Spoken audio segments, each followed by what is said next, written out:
పాతాళలోకమున పాతాళలోకమున తెలుసు కదా సార్, పాతాళం అంటే కింద కదా, ఈయనేంటి పైకి చూపిస్తాడు. ఏం లేదు, మిక్కిలేని అధః పాతాళంలో ఉన్నాడు. ఇంత గొప్ప లెజెండరీ రికార్డు పెట్టుకుని మీరు ప్రజలకు ఇంకా తక్కువ పరిచయం అయ్యారని. రోహిల్లా మూర్ఖమైన అజ్ఞానంతో మహమ్మదీయ సాంప్రదాయానికి విరుద్ధంగా ప్రవర్తించు. ఈ ఆకారాన్ని తాలిస్తున్నానే గాని మీ మనోప్రాకారాన్ని దాటి వెళ్ళగలనా? బాబా, కఫీ బాగా పాడైపోయింది, ధునిలో పడేయమంటారా? మీరు నా విలువ ఇంత అని ఎలా నిర్ణయించుకున్నారు? సినిమాకి బాలకృష్ణ వాళ్ళ తోడల్లుడు ప్రసాద్ అని ఆయన, ఏంటి సార్ మీరు టిఫిన్ చేయరు, టీ తీసుకోరు, ఏం తీసుకుంటారు? అడ్వాన్స్ తీసుకుంటానండి. ఓ సారీ మర్చిపోయాను సార్ అన్నప్పుడు ఇచ్చాడు చెక్కు. మీకు భాష మీద పట్టు ఎలా వచ్చింది? నేను డ్రామా రైటర్నండి మొదట, ఆ తర్వాత సినిమాలే సినిమాలాగా రాసేవాడిని. కానీ సార్ దాసరి గారి స్టైల్లో బాగా పుంఖాలు ఉంటాయి కదా. అందుకే నన్ను పెట్టుకుంది ఆయన. చాలా మంది మా కళ్ళ ముందు వెళ్ళిపోతూ ఉంటారు, సంఘటనలు జరిగిపోతూ ఉంటాయి. పాటకు పాడే కట్టిన దినం, పల్లవి వల్లకాటికి వెళ్ళిపోయింది, చరణాలిక కదల్లేవు. బాబా ఒక 3 ముక్కల్లో మొత్తం చెప్పేశారు. నాకు సీతారామ శాస్త్రి గారు ఫోన్ చేసి, గురువుగారు ఏంటి మీరు అలా అన్నారు, ఇక ఆయన పోతే పాట పాడిగట్టిందనివేనా? నా దృష్టిలో నితిన్ కపూర్ గారికి జయసుధ గారికి మధ్య వీళ్ళు ఎక్కువ ఏది పట్టించుకోరు. ఆ కరెక్ట్ ఏజ్ దాటిపోయాక వాడికి ఓపిక పోతుంది, వీళ్ళు వదిలేస్తారు. సావిత్రి గారిది రకరకాలుగా జైమిని గణేషన్ అతను తాగించాడు, ఇది చేశాడు, రకరకాల వర్షన్స్ చెప్తుంటారు. అది కానే కాదు. ఈ చెట్లనక పొట్లనక ఎంతకాలం నేను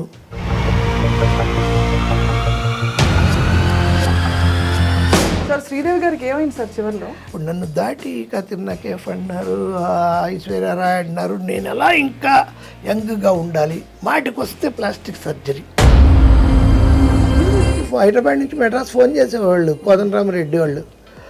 first night scene sir, Nagma ఏ కలర్ చీర కడదాం అని చేసేవాడు. అంత కళాత్మకమైన అంత అది కూడా నన్ను ఆయన అడగడం ఓవరు, నేను చెప్పడం ఇంకా ఓవరు. మురళీమోహన్ గారు డిసిప్లిన్డ్. మురళీమోహన్ చేశాడు, నేను చెప్పగలవా? మురళీమోహన్ చంద్రబాబు కలిసి ఇన్ని వేల ఎకరాలు దొబ్బేసి ఇది చేశారని అయితే చెప్పంటే వింటారు ఎవరన్నా. కానీ చాలా ఆయన జీవితం ఎప్పుడు అలా గుప్తంగా అలా ఉండేది. ఎంజీఆర్ గారు స్విస్ బ్యాంక్లో పెట్టిన ఒక 3,000 కోట్లు తన తల మీద పెట్టుకున్న టోపీ లోపల ఆ మొత్తం వివరాలు పెట్టుకునేవాడు. నాకెందుకు, నాకు బాగా ఉంది కదా, నువ్వు తీసుకొని శోభరావుకి ఇచ్చేసింది, వీడికి మనతోనే ఉంటాడు అన్నట్టుగా. సార్ మీరు పొలిటికల్గా కూడా ఇంత అందరినీ చూస్తూ వచ్చారు. ఎక్కడో ఉన్నాడిని తీసుకొచ్చి తన ముందు నించోబెట్టుకొని తనకి ఒక అల్లుడు అనే పోస్ట్ ఇచ్చి మళ్ళీ వెనక నించోనా, వెనక నువ్వు ఇక ముందు ఉండకూడదు అంటే, వాడు వెనకున్నప్పుడు వాడికి ఏం దొరికింది? వీపు దొరికింది, అందుకే పొడిచాడు. చేతిలో దీపం లేదు, చుట్టూ అడవి, భయంకరమైన చీకటి, ఆ చీకట్లో ఒక్కడనే వెళ్తున్నారు. అవన్నీ ఎవడిగారు? ఏముంది అతంది ఏకైక ఎజెండా? జగన్ని తిట్టడం. ఎందుకో తెలీదు.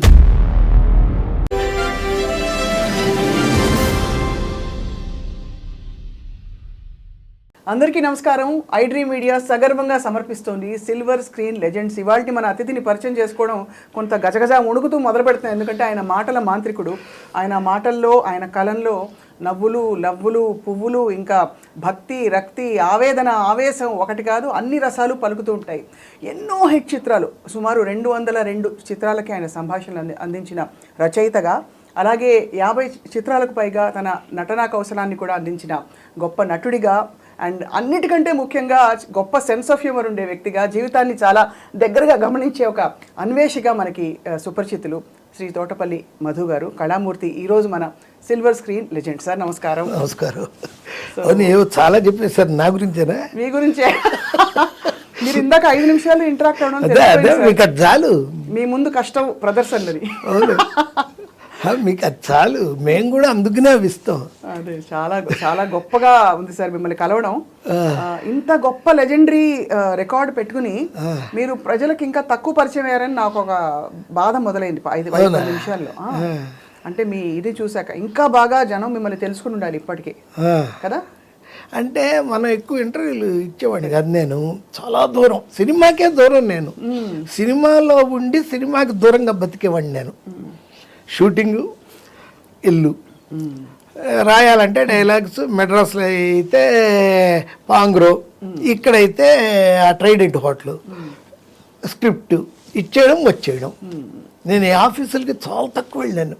దాసర్ గారు లాంటి వాళ్ళ ఆఫీసుకి తప్ప. ఆయన అనేవాళ్ళు ఇక సిట్టింగ్ కొంచెం అయిపోతా ఉంది అంటే ఓకే సార్ మరి అనేవాడిని. అంటే ఏమయ్యా ఓన్లీ సిట్టింగ్ అయినా కాసేపు కూర్చొని ఇంటరాక్ట్ అవ్వాలి కదా. ఇంటరాక్ట్ అయితే ఏం చేస్తామని అంటే తెలుసుకోవాలి ఆ విషయాలన్నీ. సోది ఇష్టం వాళ్ళకి. సోది ఓహో ఏంటంటే కూర్చొని ఏవో ఆ విషయాలు నేను అనేవాడిని డిస్కషన్లో. ఏమయ్యా అంత బాగుందంటారు, నన్ను అందరూ అంత టాప్ అనుకుంటారు, నాతో చేయడమే, నువ్వేంటి అలా ఇది అవుతావు అంటే, సార్ నేను తిరుపతి వెళ్ళి గుండు కొట్టించుకొని మీ దగ్గర చూడడానికి వస్తే అప్పుడు నేను పాడుతాను సార్. నేను వచ్చింది పనికి, దానికి మీరు డబ్బులు ఇస్తున్నారు, అది చేసేసేయాలి, అయిపోయింది, వెళ్ళిపోతాం. మిమ్మల్ని పొగడిన వాళ్ళు ఎవరు ఉన్నారు? మీకు మైక్ ఇస్తే మీరు పొగడిన వాళ్ళు ఎవరున్నారు? ఓసారి అడిగారు నన్ను, ఏమయ్యా ఇంత ఖచ్చితంగా డబ్బులు తీసుకుంటావు నువ్వు, నాతో పని చేయడమే ఒక పెద్ద ఎడ్యుకేషన్ అని అంటారు పరుచూరి బ్రదర్స్ లాంటి వాళ్ళే, నువ్వు మరి నాకేమిస్తున్నావు?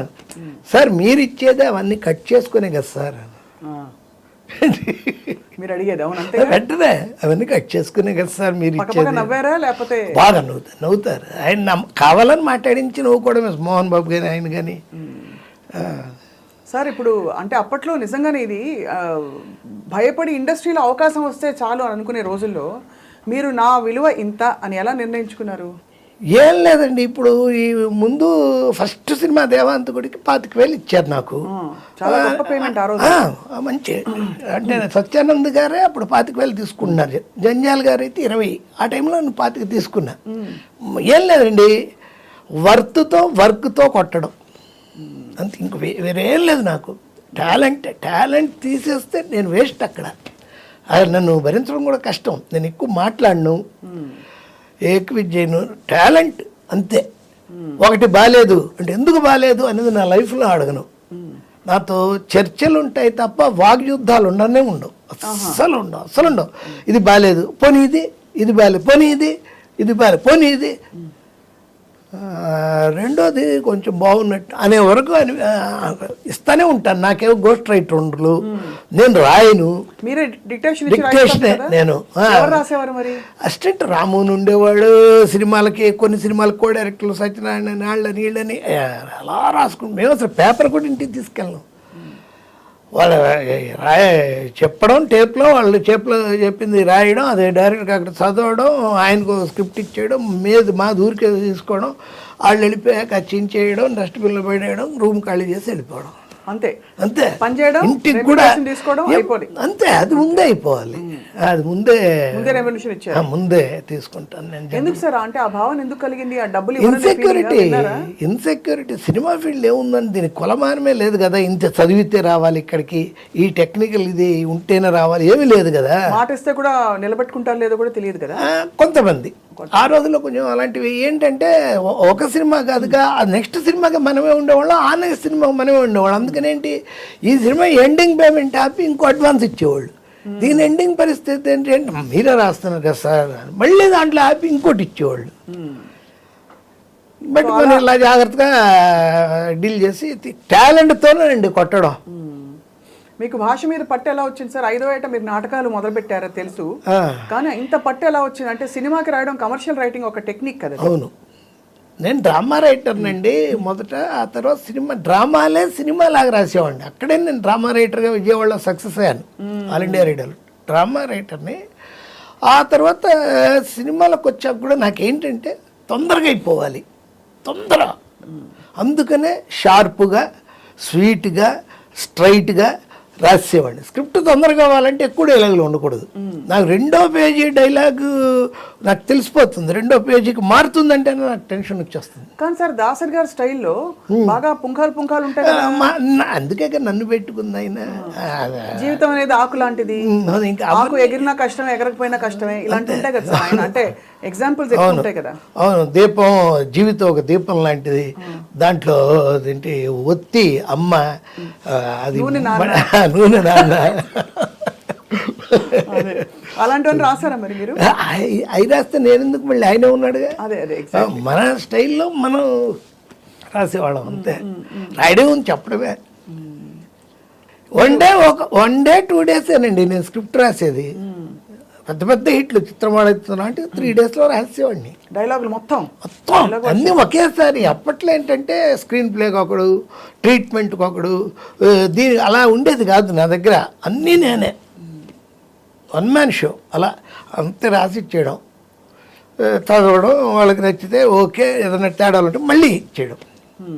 అక్కడే ఫినిష్ చేసి ఇచ్చేసేవాడిని. కొన్ని అయితే సెట్కు రాను, అక్కడ మీరు అన్నదానికి, ఇందాక అన్నదానికి ఇదే జవాబు. సెట్కి వెళ్ళేవాడిని కాదు. చాలా ముఖ్యంగా దాసరి గారు అయితే వెళ్ళేవాడిని. ఇంకెవరికి ముందే కండిషన్ అది, నేను సెట్కి రాను, ఏదన్నా మీరు ఫోన్లో చెప్పినా నేను చెప్పేస్తాను, హోటల్లో ఉంటాను నేను, ఏదైనా చేస్తాను. దానికి ఏం కారణం సార్? అంటే సెట్కి వెళ్తే మళ్ళీ సోదేనా అని కాదు, మనుషులంటే భయం. అయ్యో, నేను నలుగురు దాటి నేను అసలు 1 to 1 తప్ప ఇంకా భరించలేను నేను. కానీ అలా అనిపించట్లేదు సార్ మీరు? ఇప్పుడు అనిపించట్లేదు, మారారా? యాక్టింగ్ ఇప్పుడు యాక్టింగా? ఇప్పుడు నేను చెబుతా ఉంది అంతా కూడా నాకు ఉంటుంది మనసులో. కానీ ఇప్పుడు ఇంటర్వ్యూ కాబట్టి నేను ఇప్పుడు వచ్చాను. సంజయ్ కిషోర్ గారు లాంటి ఆయన పిలిచారు, ద గ్రేట్ స్వప్న మేడం చేస్తున్నారు. ఎలా మనం ఈక్వల్గా చెప్పి, విషయం చెప్పకుండా విషయం చెప్పి ఎలా ఇక్కడ ఈ 1 hour వాళ్ళ ఫుటేజ్ ఉంటుందేమో దాన్ని అలా చేయాలి. అంతే. ఈ కూర్చున్నంత వరకు అంతే. కట్ అయిపోయి బయటికి వెళ్ళామంటే ఇంకా అంతే, ఇంకా అసలు గుర్తు ఉంటుంది. మళ్ళీ బయట ఎక్కడానికి కనపడితే సార్ నేను సార్ మనుషులు గుర్తుంటారు. బాగుంది సార్, మీ నిజాయితీకి ధన్యవాదాలు, జోహార్లు. అయితే మీరు ఆ రోజుల్లో అలా మేనేజ్ చేశారంటే చాలా గొప్ప విషయం. ఇంత గేరేంటి అని అనుకోవచ్చు కదా. ఉన్నాయి అవన్నీ పేర్లు ఉంటాయి, అవన్నీ కూడా. సరే 92లో నేను 22 ఫిలిమ్స్ రాశాను. 22 1 yearలో. అది చాలా పెద్ద ఇది అనమాట. ఎందుకంటే మే 26 ఈయన 91 మే 26న ఆయన రాజీవ్ గాంధీ గారు 21న పోయారు. 26 మా కలికాలం రిలీజు. ఆయన పోయాడని చూడగానే వెంటనే నేను తిరుపతిలో ఉన్నాం. అప్పుడు చెన్నై ఫోన్ చేసి జయసూద్ గారితో చెప్పాను, ఒక సాంగ్ ఉంది ఆరణ్య కలికాలం ఉంది కదా బ్యాక్గ్రౌండ్, దానిలో రాజీవ్ గాంధీ డెత్ షాట్స్ ఉంటాయి, అవి వెయ్యండి అని. అప్పటికప్పుడు వాళ్ళు అది వేశారు. అది పెద్ద హిట్. జూన్ 6 అవార్డు వచ్చింది కదా సార్? అవార్డు వచ్చింది నాకు ఉత్తమ మాటల రచయితకు వచ్చింది. జూన్ 6 చిత్రం బళారే చిత్రం, అది ఫుల్ కామెడీ, అది super hit. September 20th president గారి పెళ్ళాం. అంతకుముందు నాగార్జున గారికి ఒక 9 ఫ్లాప్లు ఉన్నాయి. ఫస్ట్ టైం నాగార్జున గారు బిట్టు పెట్టింది దానికి, ఆ సినిమాకే. ఆయన ఏంటండి బిట్టు పెట్టారు, నాకు విగ్గే వస్తున్నాయి అని ఎప్పుడైనా వాడైనా, నేను హెయిర్ ఉన్నంత వరకు చేస్తానండి, హెయిర్ ఊడిపోయిందని నీకు చేయనని వాడైనా. చాలా అది అంటే విచిత్రం. అప్పట్లో ఆయన కొంచెం టచ్ మీ నాటుగానే సినిమా అనేది ఓవర్ సీరియస్ కాదు మాలాగా. మాకేంటంటే ఇదే ధ్యాస, ఇదే శ్వాస, ఇదే ఆశ. పనికి ముందేంటి, పనికి తర్వాత ఏంటి, ఆ పని ఉందే అది ఆక్సిజన్ మాకు. ఆ మధ్యలో చేసే పనే, ఇంకో పని లేదు. అయితే మరి ఇంటికి వెళ్ళి ఏం చేసేవారు సార్ మామూలుగా? ఇంటికి వెళ్ళేది రాత్రి 1 గంటకు వెళ్తాం. నైట్ నేను నాది రోజుకి 7-8 సిట్టింగ్స్ చేసేవాడిని. మార్నింగ్ 7 to 9, మళ్ళీ ఒక 9:30 to 12:30. ఆ టైంకి నిద్ర లేచి వచ్చేవాళ్ళు జయసుధా, నితిన్ కపూర్ లాంటి వాళ్ళు. అప్పుడు కానీ వాళ్ళకి తెల్లారదు. ఆ 12 నుంచి 2 దాకా, 2కి లంచ్ అవ్వగానే మళ్ళీ 3:30కి ఇంకోళ్ళ సిట్టింగు, మళ్ళీ 5కి హోటల్కి వెళ్ళేవాడిని, పాంగ్రోకి 77 కాటేజ్ పర్మనెంట్గా వెళ్ళి స్నానం చేసి కూర్చొని వరుసగా 3 సినిమాలు ఉండే, 3 టేప్ రికార్డర్లు, 3 అసిస్టెంట్స్, నీది రా అని పెట్టి అని చేస్తే వాళ్ళ డైలాగులు ఇవన్నీ ప్రిపేర్ అవుతూ ఉంటాను అన్నమాట కార్లో ఎలా వచ్చేటప్పుడు. వస్తుంది మీకు ప్రవాహం? అందులోకి వెళ్ళిపోతారు మీరు అంతే అంటే సీన్ 1 ఇప్పుడు ఉదాహరణకి సీన్ 1 మొత్తం ఆ క్యారెక్టర్ లాగే మాట్లాడేవాడిని. అదే అందుకనే మీరు మిమిక్రీ అని అన్నారే, ఎవరికి ఎవరేస్తున్నారో ఆ క్యారెక్టరే అనిపించేలా మాట్లాడేవాడిని. అదే అంటే సరస్వతి కటాక్షం నిజంగా. ఇంకో పని లేదు, ఇదే తెలుసు నాకు అంతే. మీరు అందరు హీరోలకి గొప్ప డైలాగులు రాశారు. మీకు బాగా మిమ్మల్ని హత్తుకుని ఇప్పటికీ గుర్తున్న డైలాగులు? అన్నీ గుర్తున్నాయి. నా ఫస్ట్ సినిమాలో చిరంజీవి గారికి దేవాంతకుళ్ళలో ఏంటి, పందెం కడితే ఏదైనా చేస్తాను, పందెం అని డబ్బులు పెట్టు, మెడ్రాస్ ఎల్ఐసి బిల్డింగ్ నుంచి కూడా స్లో మోషన్లో దూకుతా అని రాశాను. అక్కడి నుంచి ఇప్పుడు దాకా నేను రాసిన డైలాగులన్నీ నాకు గుర్తుంటాయి.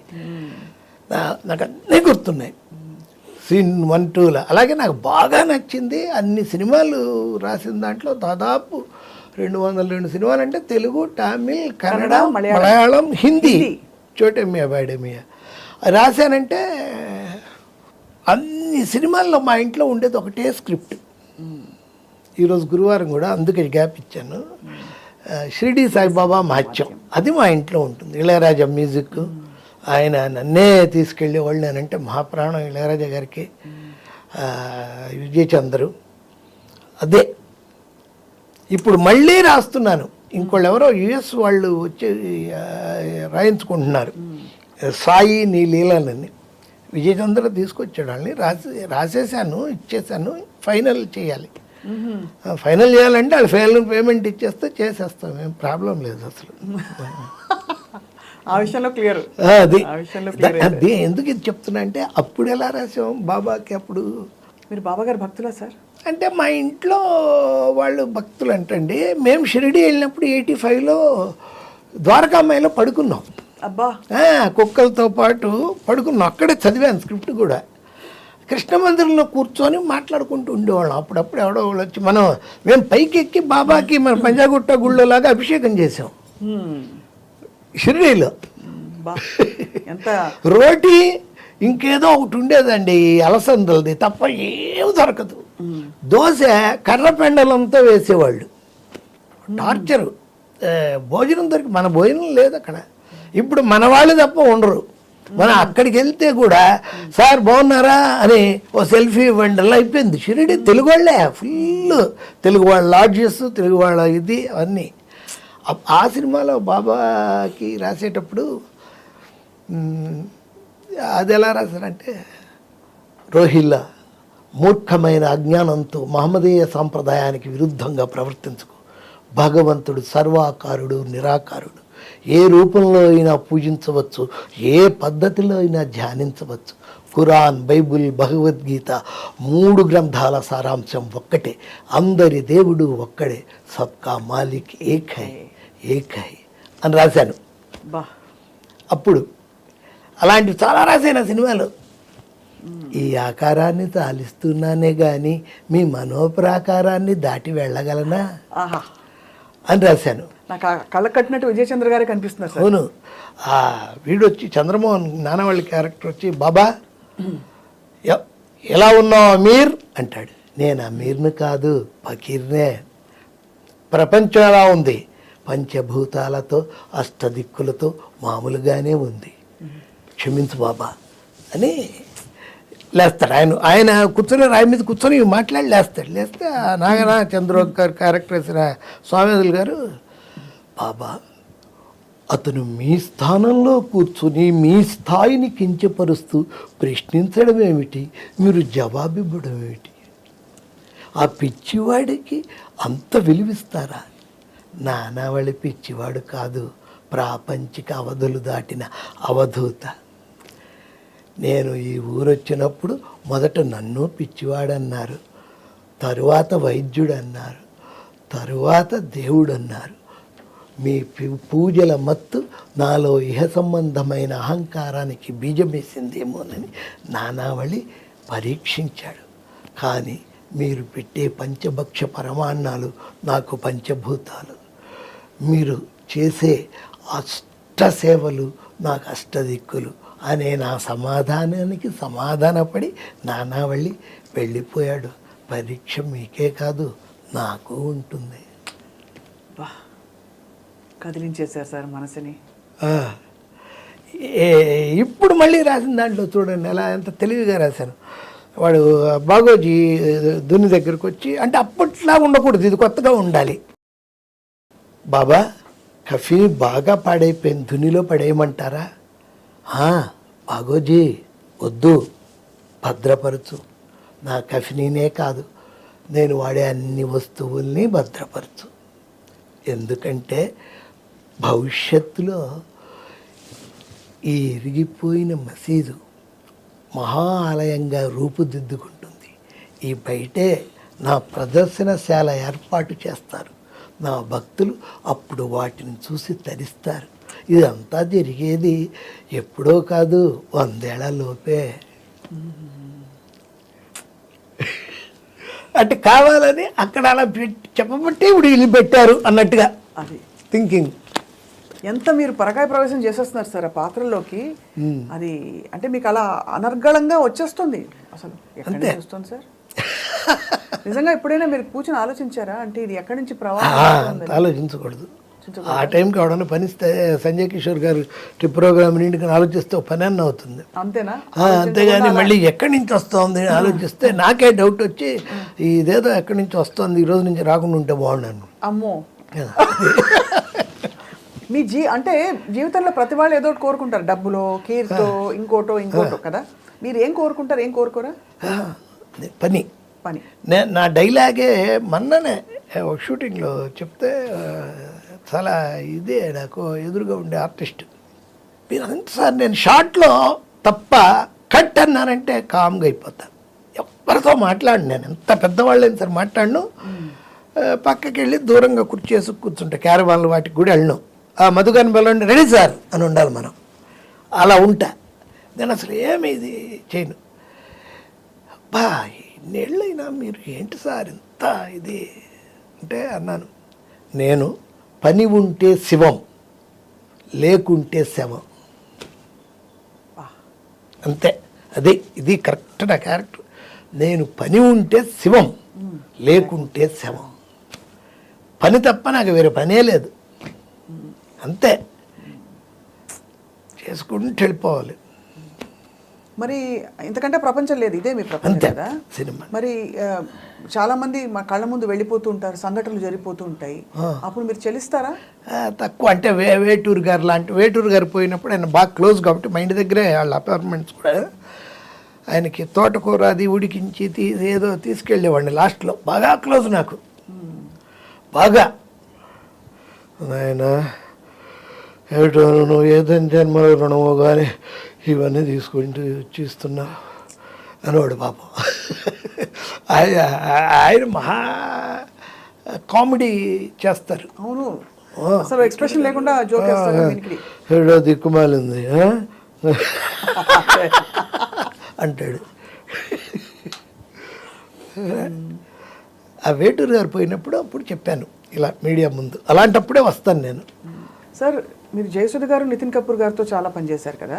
నితిన్ కపూర్ గారికి జయసుధ గారికి మధ్య అంటే మీరు వారి కష్టాలు చూస్తుంటారు. జయసుధ గారు చాలా కష్టపడ్డారని వినికిడి సార్, మీరు బాధపడ్డారా? అంటే అదే ఏం లేవండి. అంటే మీరు చెప్పేదంతా ఇప్పుడు 3-4 ఏళ్ల క్రితం ఆయనకి అదే ఏదో ఇదే డిప్రెషన్ కాదులేండి, ఏదో ప్రాబ్లం వచ్చింది ఆయనకి, హెల్త్ వైజ్ కూడా బాగా ఖర్చు అవుతాయి అయ్యే ఇది వచ్చింది ఆయన ప్రాబ్లం, ఖర్చు అయ్యే ఇది. అంతకంటే చెప్పలేను నేను. దానికి ఈవిడ సెలబ్రిటీ కాబట్టి ఫస్ట్ టైము దాసర్ గారు చెప్పారని కిమ్స్కి తీసుకెళ్ళారు. చచ్చేంతవరకు తీసుకెళ్ళకపోతే పెద్ద ప్రాబ్లం వచ్చేస్తుంది, అది తీరని ప్రాబ్లం అది. అలాంటిది దాంతో ఆవిడ చాలా కష్టపడుతూ చేసింది. లాస్ట్ అది కూడా 4 years బ్యాకే. అప్పటికి మేము అప్పుడంతా చాలా జాలీగా ఉండేది. ఆవిడ స్టైల్ ఏంటంటే షూటింగ్ ఈవినింగ్ అయితే మంచి పార్టీ, బాగా ఈరోజు డబ్బులు ఈరోజు ఖర్చు పెట్టేస్తాం. ఆ రోజుల్లో 1993-94లో ఆవిడ, వాళ్ళ బ్రదర్స్ ఇద్దరు, వాళ్ళ భార్యలు, వాళ్ళ పిల్లలు, ఆవిడ చెల్లి, తల్లి, అంతమంది ఉండేవాళ్ళ వినస్ స్టూడియో పక్కన ఓన్ హౌస్. ఆవిడే చూసుకునేవారు కదా అందరినీ. 25 లీటర్స్ పాలండి పర్ డే వాళ్ళ ఇంట్లో. నేను ఏంటండి మీరు పాలు కొనుక్కొచ్చి మళ్ళీ అమ్ముతారా ఏంటి 25 లీటర్లు ఏంటి అంటే ఆవిడ ఏంటో అండి అలా జరుగుతోంది. కానీ అసలు డబ్బులు దాచుకోరు ఆవిడ. డబ్బులు దాచుకోరు, కానీ దాచుకోలేదు కాబట్టే ఇప్పుడు బాగా, అంటే ఇప్పుడు చూడండి ఆవిడ ఒంటరి అయిపోయారు. ఆవిడేం పెద్ద వంటనే ఉండదండి. ఈవినింగ్కి సరదాగా ఉండడానికి ఆవిడ స్టేజ్లో ఉన్న వాళ్ళని ఎవరో ఒకళ్ళు ఈ హైదరాబాద్ వచ్చాక సినిమా వాళ్ళకి ఏంటంటేనండి, ఇప్పుడు నాలాంటి వాడు అసలు ఎక్కడికి వెళ్ళం కాబట్టి సరిపోయింది, కానీ డైలీ పార్టీలు ఉంటాయి. వాళ్ళు ఏంటంటే ఆ హోటల్స్ వాళ్ళు మనం లింకులో ఉన్నామంటే జీవిత రాజశేఖరు వాళ్ళు అదే పనిలో ఉంటారు. ఏంటంటే మనం వెళ్తే ఆ హోటల్కి ఒక ఇది వస్తుందని వాడు అందుకే సార్ ఈరోజు ఉంది రండి అంటే మనం తాగినంత తాగించి తిన్నంత తినిపించి ఓ బాటిల్ కూడా ఇచ్చి పంపిస్తాడు. మీరు 365 కాదు, ఇంకో 2 రోజులు కలిపి 67 రోజులు బిజీగా ఉంటారు తాగడం మొదలెట్టి. మీరు తాగితే ఎవరైతే కష్టాలు ఏముండవు అంటే ఇంకా అదేనండి. ఇంకా ఆవిడకి ఏంటంటే ఆవిడ ఉండేది, ఆవిడ ఇది చేసేది కొంచెం రాజశేఖర్ రెడ్డి గారు దాసరి గారి వల్ల, దాసరి గారు ఆవిడకి చెప్పడం తెలీదు, అడగడం కూడా తెలీదు. అదో స్టైల్ ఆవిడ అదో అంటే ఆవిడ చాలా ఇండెప్, ఆవిడ కేరే జాట్ క్యారెక్టర్ ఆవిడ. అసలు ఇప్పుడు పెళ్ళి ఇలా ఉంది, ఈ పెళ్ళికి ఇంత ప్రాబ్లం వస్తుంది, నెంబర్ 1 2 3 4 ప్యాకప్, ఆ పెళ్ళి ఇది ఇలా అవుతూ ఉంది 1 2 3 4 నెక్స్ట్, అంతే. పెద్ద ఈ స్ట్రగుల్ అయిపోయి బాధపడిపోయి కాదు, ఆ మెయింటెనెన్స్కి ఏం కావాలో ఆవిడ ఏర్పాటు చేసుకుంది ఆవిడ. ప్రాబ్లం అది కూడా రాజశేఖర రెడ్డి గారు వచ్చినప్పుడు ఎమ్మెల్యే అయ్యి దాసరి గారు చెప్పి పాపం అంటే అలా. ఇప్పుడు ఎవరికి వాళ్ళు స్కాటర్ అయిపోతారు. బ్రదర్స్ వెళ్ళిపోయారు, చెన్నైలో ఉన్నారు. సిస్టర్ ఆవిడ చెన్నైలోనే ఉంది, వాళ్ళ కూతురు కూడా పెళ్ళి అయిపోయింది. ఈ కొడుకులు ఇద్దరికి మంచి పెళ్ళే, లవ్ మ్యారేజ్ చేసింది ఆవిడ. పిల్లలు పుట్టి వాళ్ళు మంచి ఏజ్లో ఉన్నప్పుడు 19 నుండి నేను జోకులు వేసేవాడిని, ఏమండి ఎవరైనా మనిషిని ఇలా చూడడం పర్లేదు, కొంచెం ఇలా చూడడం అంటే ఇలా చూడాలంటండి మరి మీ పిల్లల్ని కన్నారా ఎక్కడైనా తీసుకొచ్చారా కొని. భలే హైట్ అందరూ, అందగాళ్ళు హైట్, ఇద్దరు అందం వచ్చేసింది. అవును, జైజాంటిక్ పర్సనాలిటీస్ అంటారే అలా ఓవర్ అనమాట. అవును, నేను కలిసాను సార్ అందరినీ. అయితే చాలా షాకింగ్, అంటే నితిన్ గారు అలా బాధపడి వాళ్ళకి ఆవిడకి ఆ హెల్ప్ కూడా ఉందండి, క్రిస్టియన్ హెల్ప్. అందుకే మారింది ఆవిడ. 99లో క్రిస్టియన్ మిషనరీ, అమెరికన్ మిషనరీ మంచి వాళ్ళు ఫ్యాన్స్ ఉంటారు కదండి, పెద్ద పెద్ద వాళ్ళు, అలాంటి వాళ్ళ హెల్ప్ తీసుకుంది. వాళ్ళ పిల్లలు ఇద్దరిని చదివిస్తామని వాళ్ళే ఇది చేశారు. అవన్నీ ఉంది హెల్ప్ అంతా కూడా. అయితే అలా ఆవిడ అలా అదో స్టైలు, ఈవిడిది ఒక స్టైలు. జయప్రద గారిది, ఆవిడకి చాలా రాశారు. ఆవిడ సొంత సినిమా కూడా ఒకటి రాసి వాళ్ళ బ్రదర్ హీరోగా.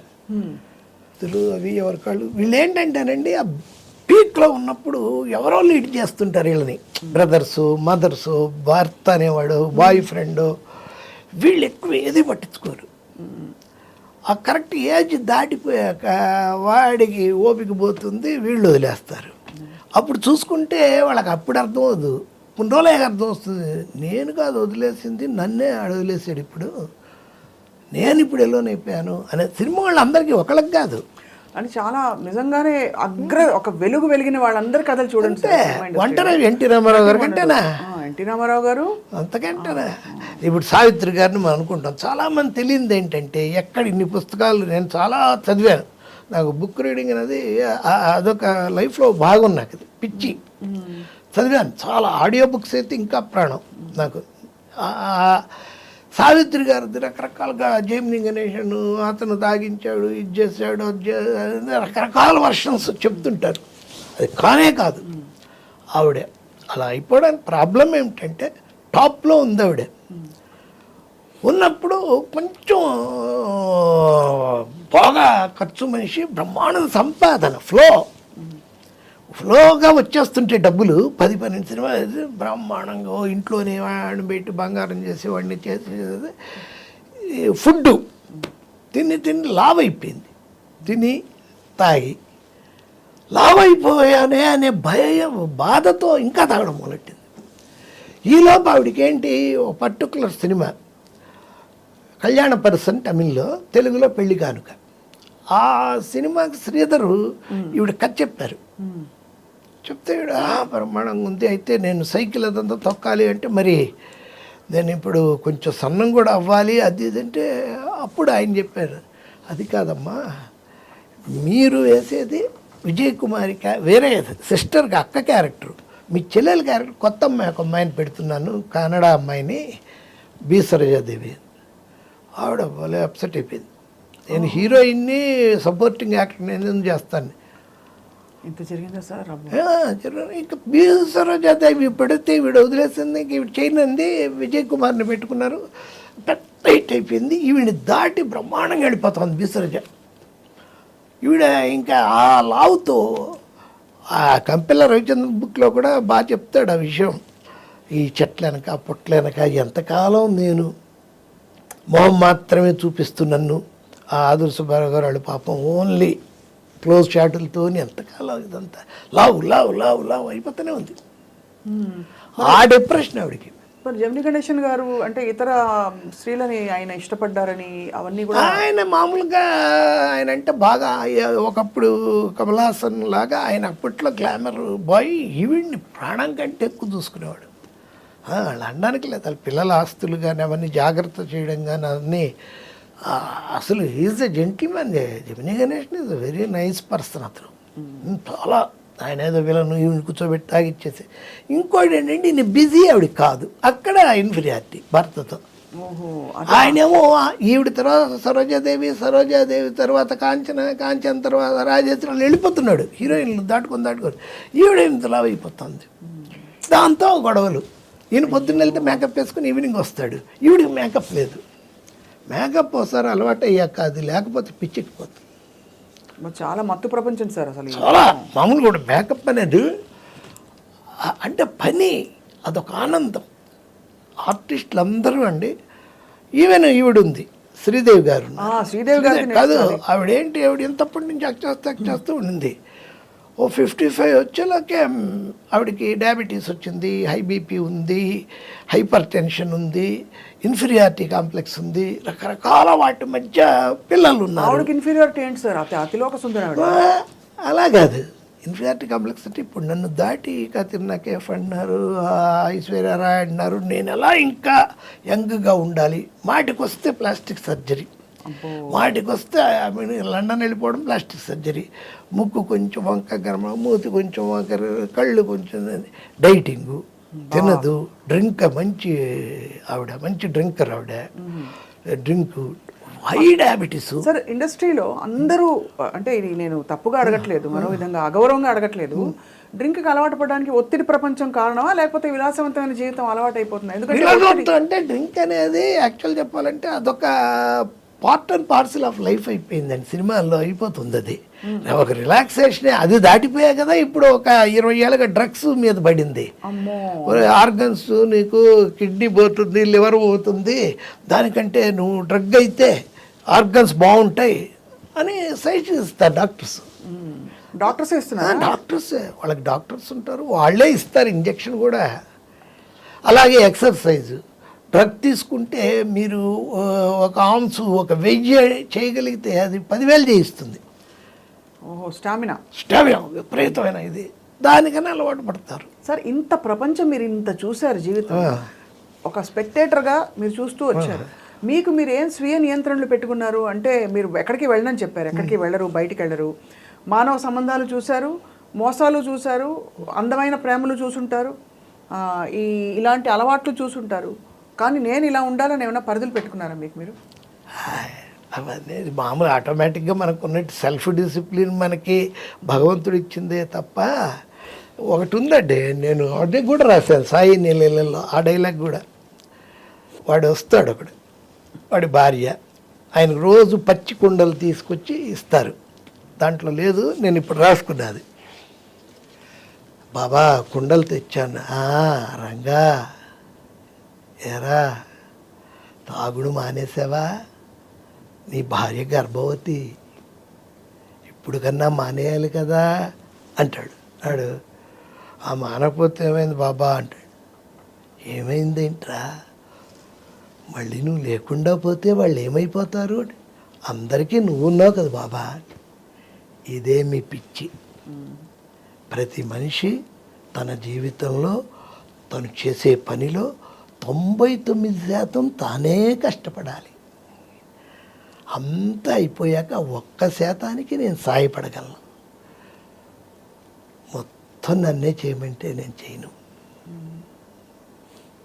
అని రాశా. అంతే కదా, 99% మనం చేయాలి. చేయలేనిది ఒకటి ఉంటుంది, అది దేవుడికి వదిలిపెట్టాలి. మనం అలా కాదు, 1% మనం చేసి 99% ఎదుగుతూ ఉంటాం. అసలు విశేషం ఏంటంటే సార్, అసలు అన్నిటిలోని తాత్వికత అంతా మీరు ఎలా వచ్చేసింది మీకు. ఈ సినిమా రాయడం అనేది ఒక కారణం తప్ప మీరు ఎంత తాత్వికత, ఎంత తత్వం ఉంది మీరు చెప్పేదాన్ని. అవును, ఎలా వచ్చిందా అని ఆశ్చర్యం కలుగుతుంది. మీరు అనేది అదే, అంటే మనిషి చేసే కృషి చేస్తూనే ఉండాలి, పైనుంచి భగవంతుడు సహకరిస్తాడు అంతే. ప్రతిదానికి దేవుడు అంటే ఎలా? నువ్వు పూర్ణ క్యాంటీన్కి వెళ్ళి పెసరట్టు ఉప్మా కొంచెం బాగా వేయలాడు, బాగా కాల్చాలి భగవంతుడు, నువ్వే చూసుకోండి, అన్యాయం అది. అది కూడా దేవుడే చేస్తాడా సార్? మరి ఇవన్నీ చూస్తూ మీరు బాగా చెలించిపోయిన సంఘటన ఏమీ లేదా? సావిత్రి గారి కథ విన్నారు, అలాగే సావిత్రి గారు నేను ఎండలో కలిసారా సార్? చూశాను, ఆవిడ కోమాలో ఉన్నప్పుడు చూశాను. ఈయనతో వెళ్ళి మన కాకరాల గారు తీసుకెళ్ళారు. నేను అడిగితే శ్రీశ్రీ గారితో లైట్ పరిచయం, శ్రీశ్రీ గారితో పాండీ బజార్లో నేను వెళ్ళిన కొత్తలో. నేను 82లో వెళ్ళాను. 82 ఎండలోనూ ఇప్పుడు ఆయన పోయినట్టున్నాడు. పాండీ బజార్లో టక్ చేసుకొని వైట్ అండ్ వైట్ మాసిపోయింది, బెల్ట్ బదులు మామూలు పురికోస కట్టుకొని ఉన్నాడు. అంటే సిగరెట్ తాగుతూ ఉంటే గీతా కేఫ్ దగ్గర వెళ్ళి నమస్కారం సార్ అని కాళ్ళకు దండం పెట్టి, నేను ఇలా రైటర్ అవుదామని వచ్చాను సార్ అంటే ఆయన వెంటనే అవండి, తెలుగు చాలా గొప్ప భాష, ఒక్క తెలుగులోనే కుందేటి కొమ్ము ఉంటుంది, చాలా గొప్ప భాష అన్నాడు. భలే ఆ మాట అర్థం చేసుకోవడానికి నాకు తర్వాత 3-4 రోజులు పట్టింది. కుందేటి కొమ్ము ఉంటుంది తెలుగులోనే. అలాగే ఒకసారి ఆయనతోనే అప్పటి నుంచి ఆయన వాళ్ళ ఇంటికి వెళ్ళడం, సరోజిని గారు వాళ్ళని, వాణిమహల్లో డ్రామా జరుగుతుంది మిక్కిలేని గారిది పౌరాణికం. ఆయన యాక్ట్ చేస్తున్నాడు, శ్రీశ్రీ గారు కూర్చున్నారు, కొంచెం దూరంగా నేను పక్కనే కూర్చున్నాను. చూస్తున్నాడు అలా ఆయన పద్యం పడుతున్నాడు మన మిక్కిలేని గారు. పాతాళలోకమున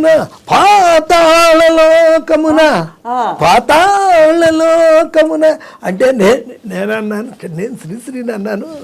శ్రీశ్రీ గారు సార్ పాతాళం అంటే కింద కదా, ఈయనేంటి పైకి చూపిస్తాడు అని. ఏం లేదు, మిక్కిలేని అధః పాతాళంలో ఉన్నాడు, తప్పేం లేదు. పంచుతో కొట్టేశారుగా. బా ఎంత గొప్ప అనుభవాలు సార్ ఇవన్నీ. కానీ అదే అంటే ఆ తరంలో చివరికి మహానుభావులు పురుషులైతే ఆర్థిక ఇబ్బందులు, మహిళలు అయితే ఇదిగో ఇలాంటి విచిత్రమైన. ఆడవాళ్ళు కూడా ఆర్థిక ఇబ్బందులే, ఆడవాళ్ళు కూడా ఎండ్ డేస్. అసలు మన కిరణ్ ప్రభా టాక్ షోస్ మీరు వింటే, విన్నాను సార్, గిరిజన వాళ్ళ గురించి చెప్తే మెంటల్ వచ్చేస్తుంది వాళ్ళు. కొన్ని ఏంటంటే ఘోరం, యూట్యూబ్లో అసలు ఆ ఓల్డ్ గెటప్ గిరిజి గారు కాదు, ఆవిడ ఎవరితో వేసేసి ఒక అడుక్కునే ఆవిడది ఆఖరి రోజుల్లో గిరిజ అని, అలాంటివి చాలా చండాలమైన పనులు చేస్తుంటారు కదా. మన మీడియాలో బ్రహ్మాండమైన జైపూర్ ప్యాలెస్ చేసి ఆలీ ఇల్లు చూసారా అని వస్తుంది ఆయన పక్కన. మరి ఆలీ తెలియపోయినా జైపూర్ ప్యాలెస్ తెలుసుగా అందరికీ, అంతే. ఏంటో వాడు ఒక్క లుక్ వేద్దాం రండి అంటే వెళ్ళాడు. ఆడు పెట్టిన దానికి 5 నిమిషాలు ఒకసారి మనం తొందరపడి చూసేస్తే వాడికి వ్యూ వచ్చేస్తుంది. అదే అంతేగా, అంతే. చాలా వరకు ఇదే, అంటే డిజిటల్ మీడియా వచ్చాక కొంచెం ఇబ్బందే. బాగా విపరీతం. సార్ శ్రీదేవి గారికి ఏమైంది సార్ చివరిలో? అదే హై డయాబెటిక్ అండి ఆవిడ. తిండి తినాలంటే భయం ఆవిడకి. ఏంటంటే లావ్ అయిపోతాం మనం అని. ఎప్పుడు తను 20 ఇయర్స్లో ఎలా ఉన్నా అలా ఉండాలని, పిల్లలు అనుకున్నంత పైకి రాల, 2 ఆడపిల్లలు తనలాగా వచ్చేస్తారనుకుంది. ఖర్చు రోజుకి దాదాపు వాళ్ళ అమ్మ కూతుళ్ళకి అంటే బోనికప్పూర్ ఎట్టి పరిస్థితుల్లో ₹1,00,000 రోజు ఖర్చు పెట్టాలి. ఖర్చు ఉంది, డబ్బు ఆవిడకి ఏంటి ఖర్చు. దాంతో ఏం చేయాలో తెలియని ఫ్రస్ట్రేషన్, భయంకరంగా పనిచేసిన ఆవిడ 3 షిఫ్ట్ 4 షిఫ్ట్లు హిందీలోను తెలుగులోను కొట్టే తమిళ్లోను. పని తగ్గిపోయింది, అందంగా అలాగే ఉండాలి. అందుకని డ్రింక్ రోజు వాళ్ళకి కంపల్సరీ మార్నింగ్ తాగుతుంది ఆవిడ, ఈవినింగ్ తాగుతుంది ఆవిడ. దాంతో ముందు రోజు లేట్ నైట్ అయిపోయింది. ఆ రోజు ఆయన లేరు, ఎవ్వరు అటు అమ్మాయి లేదు, ఈ బోని కపూర్ గారు లేరు. ఏం చేసిందంటే సరే మళ్ళీ మొదలెట్టి 11ంటికి తాగడం మొదలెట్టి.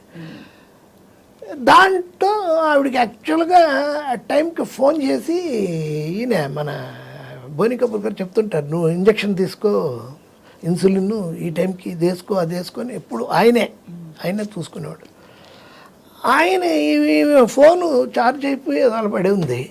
డ్రింక్ చేస్తా ఆలోచిస్తా, టీవీ పెట్టి అది మార్చి ఆలోచిస్తూ ఉంది. షుగర్ డౌన్ అయిపోయింది. షుగరు మొత్తం షుగర్ లెవెల్స్ పడిపోయింది. అయినా ఇంకో పెగ్ కూడా వేసేసి స్నానం చేసి దాని కిందకి వెళ్ళి తిందాంలే అని ప్లాన్ చేసుకుంది. ఈలో బోని కపూర్ వచ్చాడు. సర్ప్రైజ్ విజిట్, నేను కావాలని వచ్చాను అది ఇది అంటే కాసేపు ఇంకా తాగింది. వెళ్ళింది బాత్రూంలోకి, అక్కడ కోమాలోకి వెళ్ళిపోయింది. సావిత్రికి అలాగే తాగి 14 నెలలు పట్టింది ఆవిడికి చనిపోవడానికి. ఈవిడికి 14 నిమిషాలు పట్టింది. సేమ్ రిచ్ సావిత్రి, శ్రీదేవి, పోరు శ్రీదేవి, సావిత్రి గారు. డ్రింకే బాబోయ్ సార్, ఎంతో అసలు తెలిసి ఇంత చూసి కూడా ఇప్పటికేమన్నా మారిందో లేదు తెలియదు. గొప్ప జీవితాలని చెప్తే సార్ మురళీమోహన్ గారు డిసిప్లిన్డ్, ఆయన ఇన్వెస్ట్ చేసి వాళ్ళందరూ అసలు ఆర్టిస్టులే కాదు కదా సార్. మురళీమోహన్ గారు మనము మురళీమోహన్ చేశాడు ఏమన్నా చెప్పగలవా? మురళీమోహన్ చంద్రబాబు కలిసి 1,000 ఎకరాలు దొబ్బేసి ఇది చేశారని అయితే చెప్పంటే వింటారు ఎవరన్నా. మురళీమోహన్ పర్ఫార్మెన్స్ ఉంటుందండి ఆ సినిమాలో అనే అన్న ఒక్కడే. చంద్రమోహన్ని చెప్పచ్చు. చంద్రమోహన్ మరి ఎంత సంపాదించాడు, బ్రహ్మాండంగా ఎంత బాగున్నాడు. బాగున్న వాళ్ళు ఉన్నారు ఇక్కడ. జంజాల్ గారు ఉన్నారు, తాగి 57 అదే. శోభన్ బాబు గారు కూడా, శోభన్ బాబు వెరీ డిసిప్లిన్. ఇక ఆయనకి 73 ఏట ఆయన రాసి పెట్టింది, అలా పోయారు. కానీ చాలా ఆయన జీవితం ఎప్పుడు అలా గుప్తంగా అలా ఉండేది. గుప్తం అంటే మీకు విషయం చెప్తాను, నాతో బాగా క్లోజ్గా ఉండేవాళ్ళు. మేము సోగ్గాడి కాపురం అని ఏవేవో సినిమాలు ఆయనకి రాశాను 3-4. ఆయన ఇంటికి వెళ్తుండేవాళ్ళం. కైకాల నాగేశ్వరరావు గారు అని, కైకాల సత్యనారాయణ ఆర్టిస్ట్ వాళ్ళ బ్రదరు, నేను అప్పుడప్పుడు నెలకోసారి ఆయన రమ్మంటారు. ఇంటికి వెళ్తే భోజనం పెడతారు, కబుర్లు సినిమాల గురించి సరదాగా. ఆయన ఏమి ఎవరితో కలవరుగా. ఆయన ఎంత ఇది అంటే, మేము రిటర్న్లో మా కారు ఎక్కడికో బయటికి వెళ్ళింది, మేము వచ్చింది నాగేశ్వరరావు గారిది. ఆయన మా కారులో దిగిపోండి అని చెప్పి వాళ్ళ రాజా అని ఉండాడు, మేనల్లుడు ఇచ్చాడు. డ్రైవర్ ఉన్నాడు, మేము వెనక్కి కూర్చున్నాం. నా పక్కన కవర్ ఉంది, కవరు ఇచ్చాను రాజాకి. రాజా గారు ఇక్కడ ఏదో కవర్ ఉంది అని ఓపెన్ చేసి మాకు చూపించాడు. 5 కోట్లు తీసుకున్న ఇది దాని రిసీట్. అది తెలుసా అండి, రామకృష్ణ ఫౌండేషన్కి నిన్ననే పంపించారు మావయ్య, నన్ను ఆయనకి ఇచ్చేయాలి ఇది రిసీట్, భలే గుర్తు చేశారు లేకపోతే తిడతాడు. 5 కోట్లు రామకృష్ణ మిషన్కి ఎవ్రీ ఇయర్ వెళ్తుంది. అబ్బా, ఫ్యాన్స్ ఎలాంటి ఫ్యాన్స్ అంటే, ఆ రోజున ఆయన చనిపోయిన రోజున మీరు చూస్తే మెడ్రాస్లో వైజాగ్, విజయవాడ, తెనాలి, గుంటూరు, చీరాల, ఒంగోలు నుంచి వేల మంది వర్షంలో, అసలు అంతకుముందు 13 ఏళ్ళైంది యాక్ట్ చేసి, వర్షంలో మీరు ఇప్పటికీ చూడొచ్చు అంత జనం ఏమీ లేదు, విపరీతం. ఏంటంటే కారణం, ఆయన ఫ్యాన్స్ని వెల్ సెటిల్డ్ చేసేవాడు.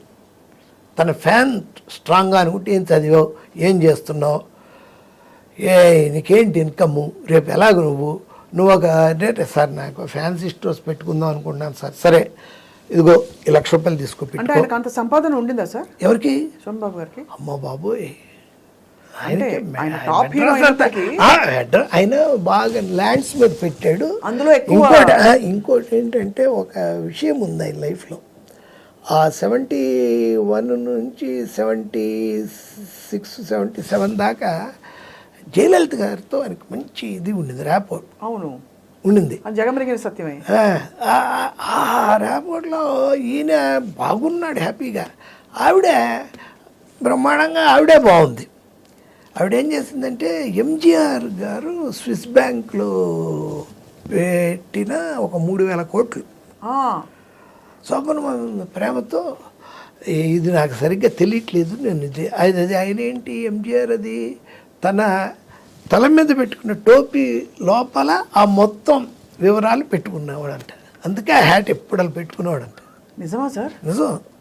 అది ఈవిడ తీసుకుంది, ఈవిడ చూసింది, దీన్ని కరెక్ట్ అయిన వాళ్ళందరూ చూపించింది. ఇలా ప్రాసెస్ అంటే నాకెందుకు, నాకు బాగా ఉంది కదా నువ్వు తీసుకో, శోభరావుకి ఇచ్చేసింది, వీడికి మనతోనే ఉంటాడు అన్నట్టుగా. దాన్ని ఆయన మంచి స్థలాలు గిలాలు కొని జయలలితకి సగం తనకు సగం చేశాడు, ఓహో, మిస్యూజ్ చేయకుండా. ఆవిడకి ఇప్పుడు తర్వాత ఎవరు లేరు, తినేవాళ్ళు ఎవరు తిన్నారు కూడా తెలియదు మనకి. అదొక అసెట్ ఆయనకి. ఓహో, 3,000 కోట్ల అలాగే టోపీలో దాచుకున్నారా? 3,000. స్విస్ బ్యాంక్లో ఉంది ఆ డబ్బు పైగా. ఆయనకంతా పొలిటికల్ ఇది నుంచి వచ్చిందంతా. ఎవరికి? సినిమాలు, పాలిటిక్స్. 3,000 కోట్లు సార్. అవును. ఎంత ఇస్తే మాత్రం ఒక్కో సినిమా అప్పట్లో మీరు నేను చెప్పేటప్పుడు 70s లో 3,000 అంటే ఇప్పుడు నాకు తెలిసి 3 లక్షల కోట్లు అవుతుంది అంతే. అంతేగా? చంద్రబాబు సంపాదనలో సగం అదే. అదే అంత సంపాదించారు సార్ చంద్రబాబు నాయుడు? 6 లక్షల కోట్లు ఎందుకుండవు? ఉంటాయా? ఎసెట్స్ ఉంటాయండి. 6 లక్షలు అంటే ఈ రూమ్ అంతా వరుస సినిమాల్లో చూపించినట్టు కట్టలుగా ఉండదు. ఎసెట్స్ అదే. ఈ వీధి మందే, అక్కడ మందే, సింగపూర్లో హోటల్స్, అమెరికాలో హోటల్స్, అలా ఉంటే వాళ్ళు అవన్నీ అనుభవించడానికి ఏమి ఉండదు. సార్ మీరు పొలిటికల్గా కూడా ఇంత అందరినీ చూస్తూ వచ్చారు, మీరు పొలిటికల్ స్పీచ్లు రాస్తారని వినికిడి. అవును, ఎవరు? మాధవరెడ్డి గారికి రాసేవాడిని, ఆ తర్వాత మా దేవినేని నెహ్రూ గారికి రాసేవాడిని, విజయవాడ, మా ఊరు విజయవాడ, ఆయనకి రాసి ఇచ్చేవాడిని. ఎలా సార్, ఎలా రాస్తారు ఉదాహరణకి? ఉదాహరణకంటే అవి కూడా టేప్ చేసి పంపించడమే, రొటీన్గా లేకుండా జనం నవ్వుకునేలాగా, నవ్వుకోలేలాగా, మళ్ళీ విషయం అర్థమయ్యేలాగా. వాళ్ళైతే మామూలుగా మాట్లాడతాడు, చంద్రబాబు ఉన్నాడు, ఇంత మోసం, అంత ఇది, ఎన్టీఆర్ని వెన్నుపోటు, అది ఇది. చంద్రబాబుది తప్పు కాదు మనం రాస్తే, దేవినేని నెహ్రూ చంద్రబాబు తప్పే కాదు, ఎక్కడో ఉన్నాడిని తీసుకొచ్చి తన ముందు నించోబెట్టుకొని తనకి ఒక అల్లుడు అనే పోస్ట్ ఇచ్చి మళ్ళీ వెనక నువ్వు ఇక ముందు ఉండకూడదు అంటే, వాడు వెనకున్నప్పుడు వాడికి ఏం దొరికింది? వీపు దొరికింది, అందుకే పొడిచాడు. ఓ అంటారు జనం. అవన్నీ మీరు అంతా ఎంత క్రియేటివ్గా దాన్ని ఫ్యాక్ట్ని అలా ఉంటాయి, జనానికి అర్థమయ్యేలా చెప్పారు కథ రూపంలో. ఇంకా సార్ రాసినప్పుడు సార్ దాన్ని కూడా మీకు ఏమనుకోకండి, డబ్బు లేకుండా ఎందుకు? ఇంకా డబ్బునే లేదే క్వశ్చన్ లేదండి అసలు. సో అయితే ఎలా ఇచ్చేవారు సార్? నన్ను ఓ సినిమాకి బాలకృష్ణ వాళ్ళ తోడల్లుడు ప్రసాద్ అని, ఆయన దీంట్లో బాల హీరోగా సినిమా మేము చేస్తున్నాం, డిస్కషన్స్. ప్రసాద్ గారు 1 రోజు అయింది, 2 రోజులు అయింది, 3 రోజులు అయ్యాక, ఏంటి సార్ మీరు టిఫిన్ చేయరు, టీ తీసుకోరు, ఏం తీసుకుంటారు? అడ్వాన్స్ తీసుకుంటానండి. ఓ సారీ మర్చిపోయాను సార్ అని అప్పుడు ఇచ్చాడు చెక్కు. సూపర్, అసలు మీరు కేక సార్. అంటే చాలా క్లారిటీతో. కానీ ఇప్పుడు వీళ్ళందరూ రాసినప్పుడు సార్ ఎలా అంటే, మీరే అడిగేవారా నాకు ఒక్కొక్క స్పీచ్కి ఇంత ఇవ్వండి అని? వాళ్ళకి తెలుసు, మనమే వాళ్ళు కాదుగా. ఇప్పుడు దేవినేని నెహ్రూ ఉన్నాడు, నెహ్రూ డైరెక్ట్గా మధు నీకు ఎంత కావాలమ్మా అని అడగడు, పక్కన ఉంటారు. ఆ పండు నుండేవాడు చచ్చిపోయాడు, తర్వాత తెలసాని వెంకటేశ్వర అంటారు పండు అని. ఇక్కడే మధురానగర్లో మసాజ్ చేసేవాడే బుద్ధుడి విగ్రహంతో తల మీద కొట్టి చంపేశాడు అతన్ని. బుద్ధుడి విగ్రహంతో, పాలరాయి విగ్రహం ఇంత ఉంటే అక్కడ అడిగి దానికో అదే ప్యాకేజ్, అది గద్దర్ మోహన్ వాళ్ళు ఏదో ప్యాకేజ్, అది ప్యాకేజ్ మీద చంపేశాడు అతన్ని. అలాంటి వాళ్ళు అడుగుతారు మనల్ని. ఆయన అడిగాడు పెద్ద ఆయన, ఏంటి మధు గారికి ఏమన్నా ఇచ్చారని, ఏం చేయమంటారు అంటే 25,000 ఇవ్వండి సార్, 50,000 ఇవ్వండి సార్, అలా ఆ రేంజ్ని బట్టి. మరి నెహ్రూ 2004లోను 2009లోను 25-50 మనం పెట్టే టైం ఎంత, 5 నిమిషాలు 10 నిమిషాలు అదే మీకు అసలు అంతే. అది ఆన్ చేస్తే ఆ క్యాసెట్ పంపించేయడం, అసలు అంతకంటే అడగకూడదుగా. అయితే మీకు హెడ్లైన్ సార్, నోటితో నోట్లు సంపాదించిన తోటపల్లి మధు గారు. బా బాగుందా? ఇదే తమ్నేల్. అదే తమ్నేల్. అదే సార్, సూపర్ సార్. అయితే మీరు ఈ మధ్య కాలంలో ఎవరికి రాయలేదా స్పీచ్లు? స్పీచ్ లేదు ఇప్పుడంతా కొడుతున్నారండి అలాంటివన్నీ. మనిషిని పట్టేసేసి బాగా ట్రాన్స్పరెంట్ అయిపోయింది. అలా జగన్లో ఉండి సీఎంనే కొడుతుంటే రాయబెట్టి మనల్ని అయితే కర్ర పెట్టి ఎరగొట్టేస్తారు. ఇప్పుడంతా తెలిసిపోతా ఉందండి, వీడు అని, ఏంట్రా అడిగి రాసావు అని. సినిమాలకే ఇక హైదరాబాద్ వచ్చాక ఆయన మన ఐ థింక్ త్రివిక్రమ్ గారు రాస్తారనుకుంటా కదండి పవన్ కళ్యాణ్ గారి కోసం. ఏవో కూర్చున్నప్పుడు చెప్తారండి, మంచి మాటలు చెప్పు అంటే అదేదో ఆ స్టేజ్ అతను బిగినింగ్లో ఉండింది. అసలు ఆ స్టేజ్ ఇప్పుడు అవుట్డేటెడ్ అనేది ఆయనకి అర్థమైంది. ఎవరికి?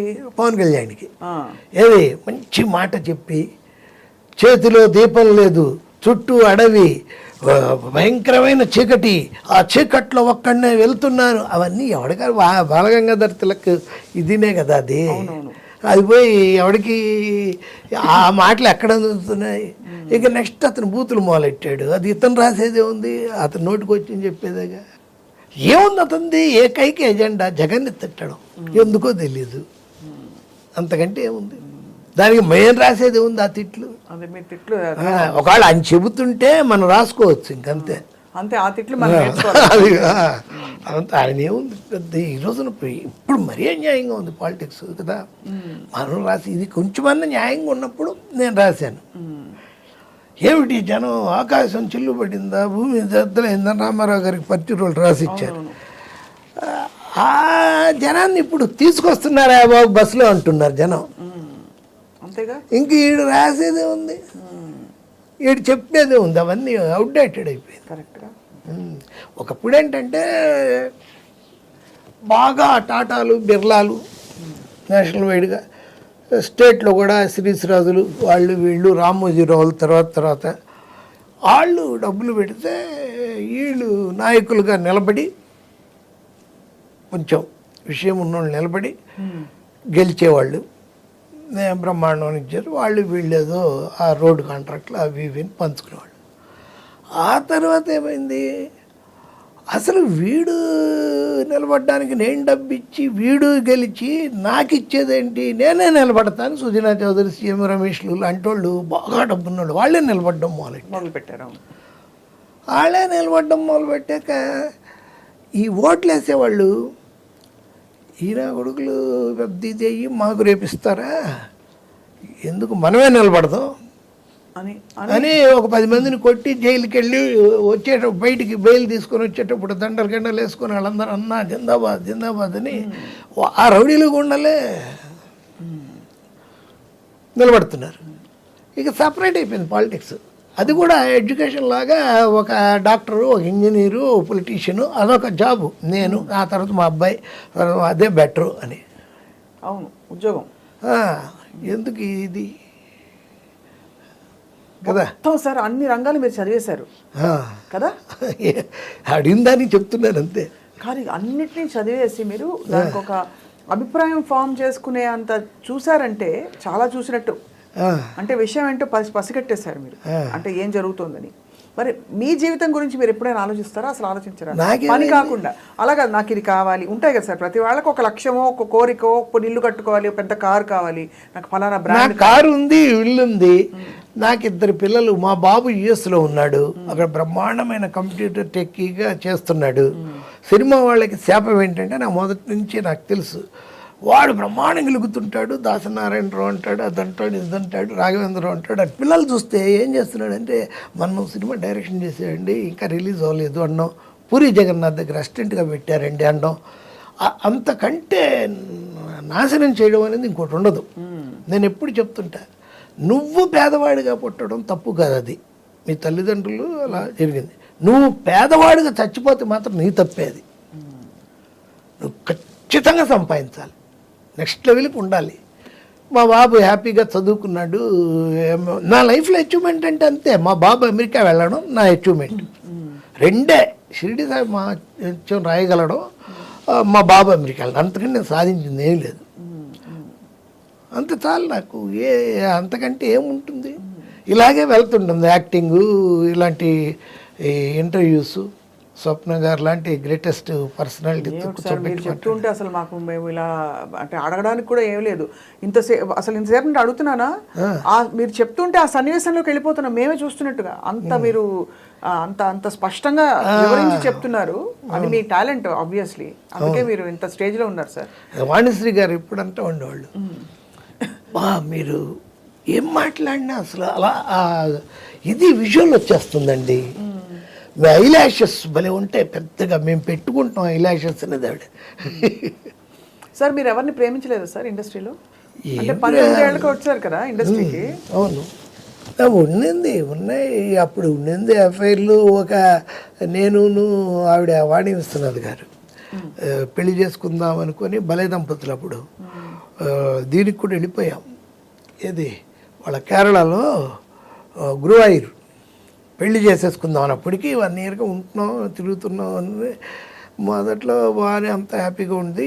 ఈ సినిమా లేడీస్ దగ్గర హ్యాపీ ఏంటంటే డబ్బులు మన జాగ్రత్తగా వాళ్ళని సాటిస్ఫై చేస్తే వాళ్ళకి కావాల్సినట్టు చక్కగా మాట్లాడి ఇలాంటి మాటలు చెప్పి, ఆవిడకి వాళ్ళ నాన్నగారు మంచి కవి, ఆవిడ బాగా మాట్లాడుతుంది. ఆవిడ కూడా గురువాయూర్ వెళ్ళిపోయాం పెళ్లి చేసుకుందామని.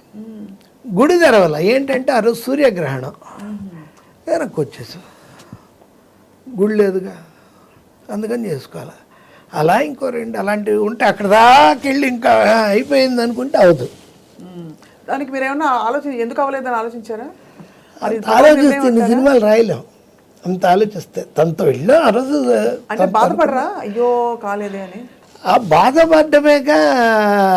అలా మీ లోపల గుండె ఉంది, ఆ గుండెకి పచ్చిగా ఆరకుండా ఒక కత్తితో గీత పడిపోయి ఆ రక్తం కొంచెం కొంచెం కొంచెం కొంచెం కారుతూ కారుతూ కారుతూ సచ్చే వరకు కారుతూ ఉండడమే బాధ. ఆ బాధే కవికి ఉండేది. ఆ బాధ వ్యధ కలిపితేనే ఆ వేదన, ఆ వేదనే నా సాధన. అబ్బబ్బబ్బబ్బబ్బబ్బా, ఎంత గొప్పగా చెప్పారు సార్. ఇప్పుడు ఎలా ఉందంటే మీరు ఇంత నిజాయితీగా పైకి చెప్పడం అన్నది చాలా మందికి ధైర్యం వస్తుంది. జీవితంలో బోర్డు జరుగుతుంటాయి కదా సార్, అవన్నీ యాక్సెప్ట్ చేసుకోవడానికి ఒక ధైర్యం కావాలి కదా ప్రతి వాడికి. అది మీరు భలే భలే అందంగా చెప్పారు. సో అయితే పిల్లలు ఇద్దరు సెటిల్ అయిపోయారు. పాప బీటెక్ చేసింది చెన్నైలో ఎస్ఆర్ఎంలో, ఇప్పుడు వర్క్ ఎట్ హోమ్ చేస్తోంది బెంగళూరుకి. బాబుకి మ్యారేజ్ చెయ్యాలి ఇప్పుడు. ఆ ప్రయత్నమే దీర్ఘంగా చెప్తాను. అంతకంటే నేను ఆశించలే. ఎవరితోనో చెప్పుకుంటే, ఇప్పుడు మా గురుగారు సత్యానంద గారు అమెరికా వెళ్తున్నప్పుడు మా వాడిని తీసుకెళ్ళి ఇలా వెళ్తున్నాడు అని చాలా ఆనందపడ్డారు.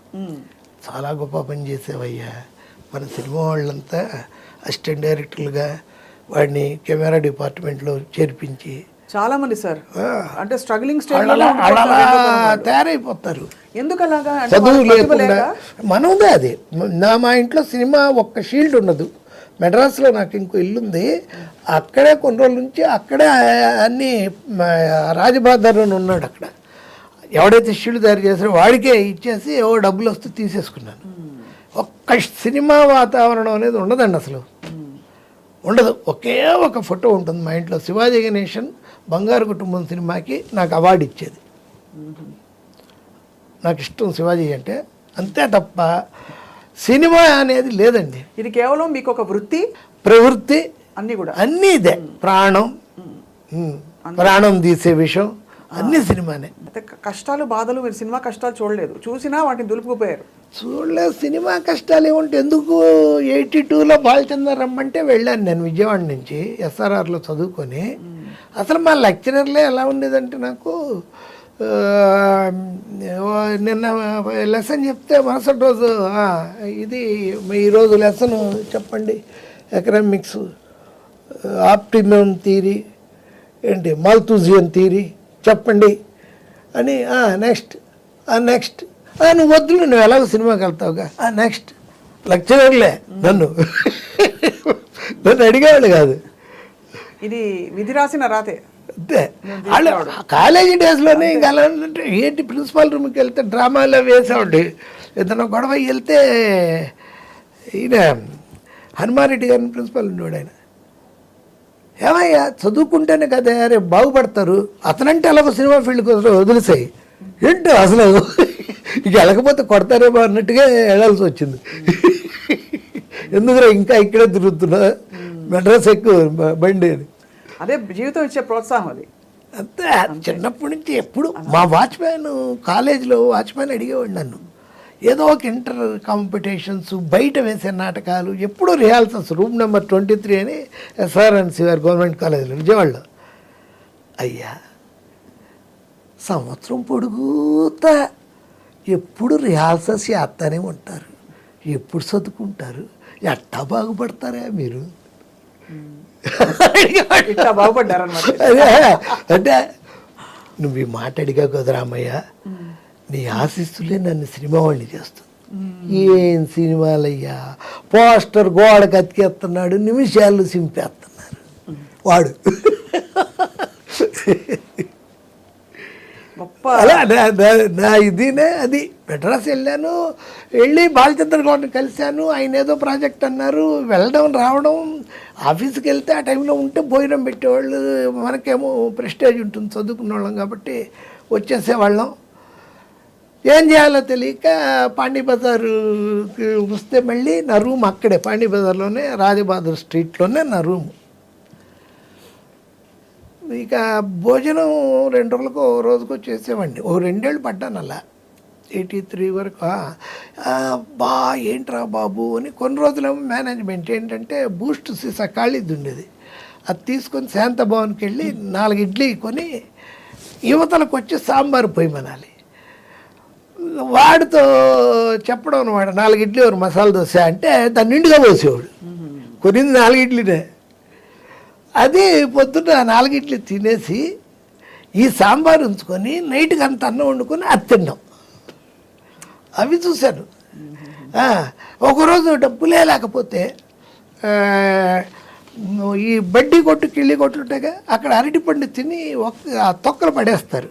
ఆ తొక్కలు మెల్లిగా చూడకుండా ఏదో పెద్ద మనం చూసేస్తారు అన్నట్టుగా జాగ్రత్తగా తీసుకొని వాటిని పంపులో కడుక్కొని అవి తినేయడం. వింటుంటేనే దాన్ని అంత క్యాజువల్గా తీసుకున్నారు మీరు. అందరూ దాన్ని ఒక పెద్ద కథగా రాసుకుంటారు. తర్వాత మీకు క్లారిటీ వచ్చేసిందిగా, సంపాదించాలి జీవితంలో, సంపాదించాలి అంటే నోవే, సంపాదించి తీరాలి కదా.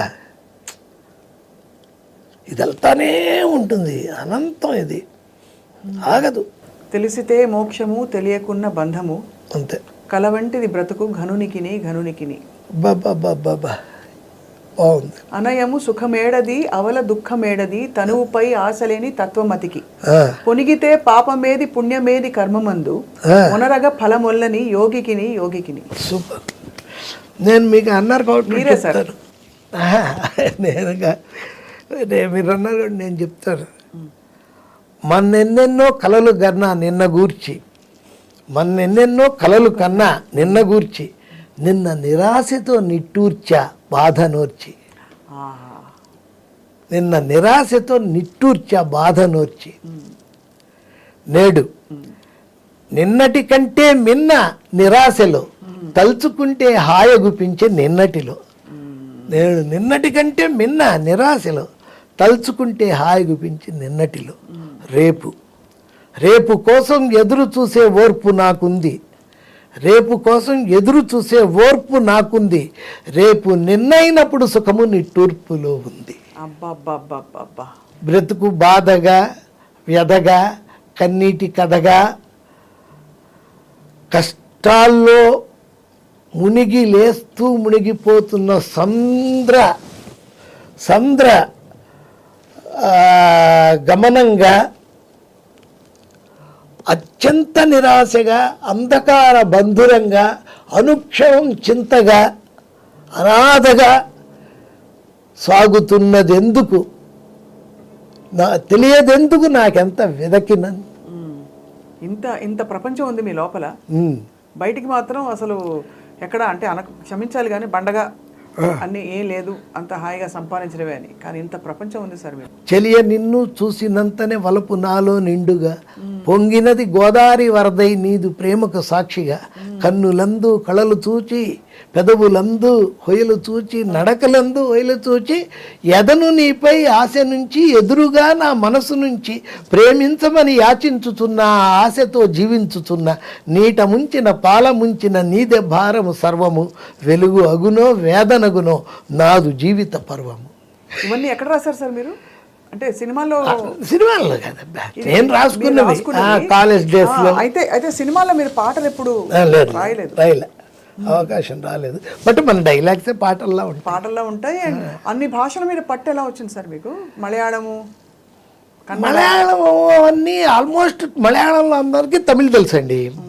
ఏంటి కన్నడ వాళ్ళందరికీ, నాకు కన్నడ వచ్చు, కన్నడ వాళ్ళందరికీ కూడా తమిళ్ తెలుసు. కామన్ లాంగ్వేజ్ తమిళ్, లేకపోతే ఇంగ్లీషు.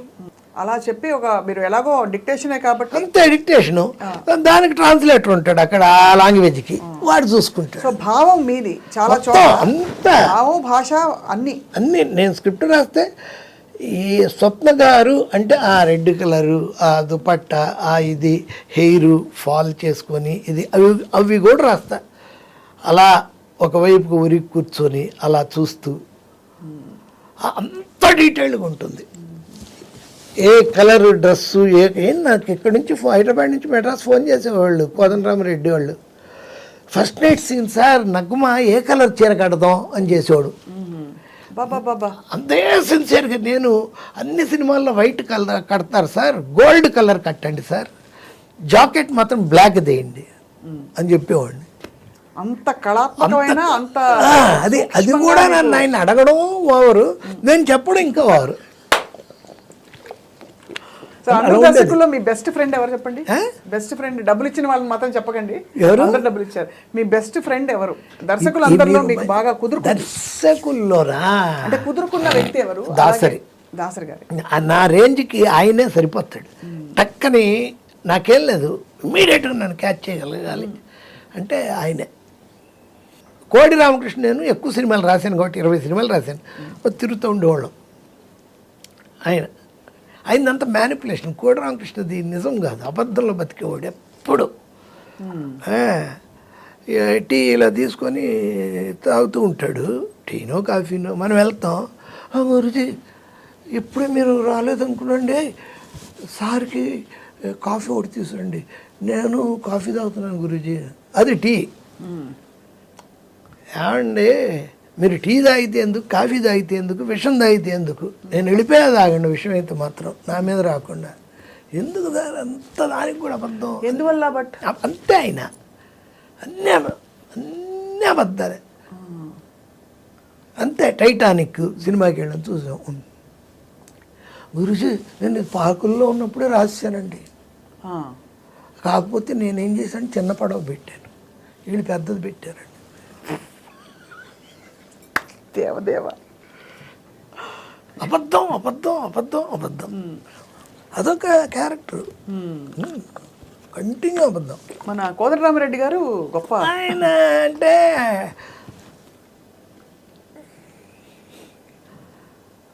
ఆయన మన మీద ఆధారపడే డైరెక్టర్. రాఘవేంద్రరావు, కోదండరామరెడ్డి ఆ రోజుల్లో ఉండేవాళ్ళు, బి గోపాల్, అలా వాళ్ళంతా రైటర్స్. ఇవ్వాలి వాళ్ళకి అన్నీ బాగా చూసుకుంటారు. అంటే ఎంత మనల్ని బాగా అసలు రావడమే రూమ్లోకి, ఏమండి బ్యాట్లు వచ్చిందా, బ్యాట్లు వచ్చిందా, పంపించారా, ఇవే అడుగుతాడు. ఏమండి లంచ్ ఎక్కడ తిప్పిద్దాం, చోళ హోటల్ నుంచి మీకు బిస్బేళాబాద్ తిప్పిద్దనా, మనం చెప్పే సీన్స్ వింటాడు. ఇంకొంచెం అంటే అసలు బాగాలేదని, ప్రమాణం ఉందండి సూపర్ అంటే ఓకే, కొంచెమే అంటాడు, చెప్తా అండు ఆయన కొంచెం కొంచెం కొంచెం ఇంకేదన్నా కొంచెం. కానీ ఎన్ని అసలు చిరంజీవి గారితో 17 సినిమాలు సార్ ఆయన? 17 కాదు 29.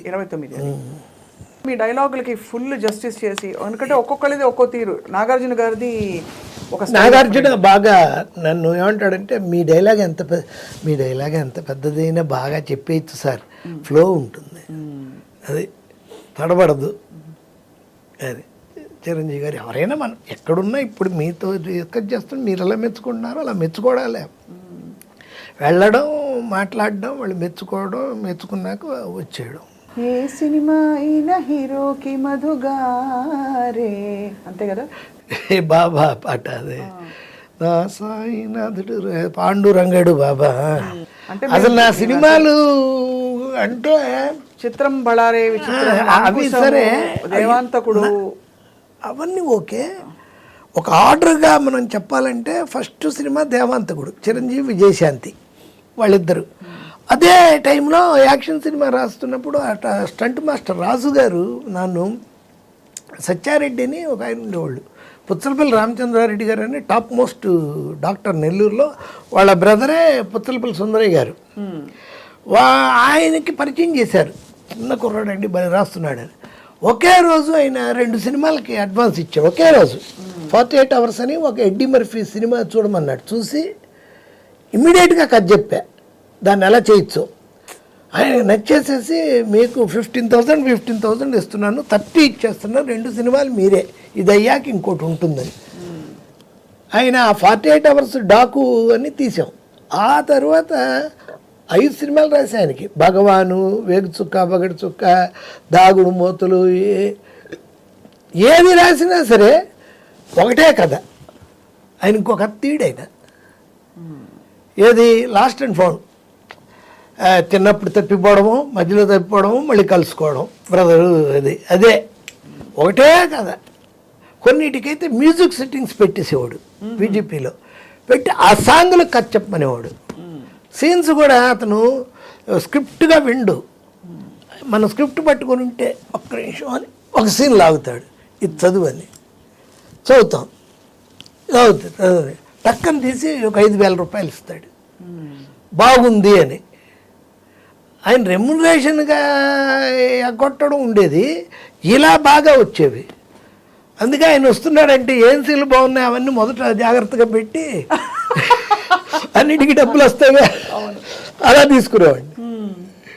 ఆయన 6 సినిమాలు ఒకటే కదా. ఓసారి అదే ఎంఎస్ నారాయణ గారు పోయినప్పుడు కూడా చెప్పాను నేను, అప్పుడు ఆంధ్రజ్యోతి వాళ్ళకి, ఇందాక ఆ విషయం చెప్పలేదండి మీకు. వేటూరు సుందరమూర్తి గారు పోయినప్పుడు మీడియాతో మాట్లాడినప్పుడు నన్ను చెప్పమంటే, ఈ దినం పాటకు పాడే కట్టిన దినం, పల్లవి వల్లకాటికి వెళ్ళిపోయింది, చరణాలిక కదల్లేవు. బాబా ఒక 3 ముక్కల్లో మొత్తం చెప్పేశారు. నాకు సీతారామ శాస్త్రి గారు ఫోన్ చేసి, గురువుగారు ఏంటి మీరు అలా అన్నారు, ఇక ఆయన పోతే పాట పాడిగట్టిందనివేనా? నా దృష్టిలో, మీ దృష్టిలో కాదు అని చెప్పాను.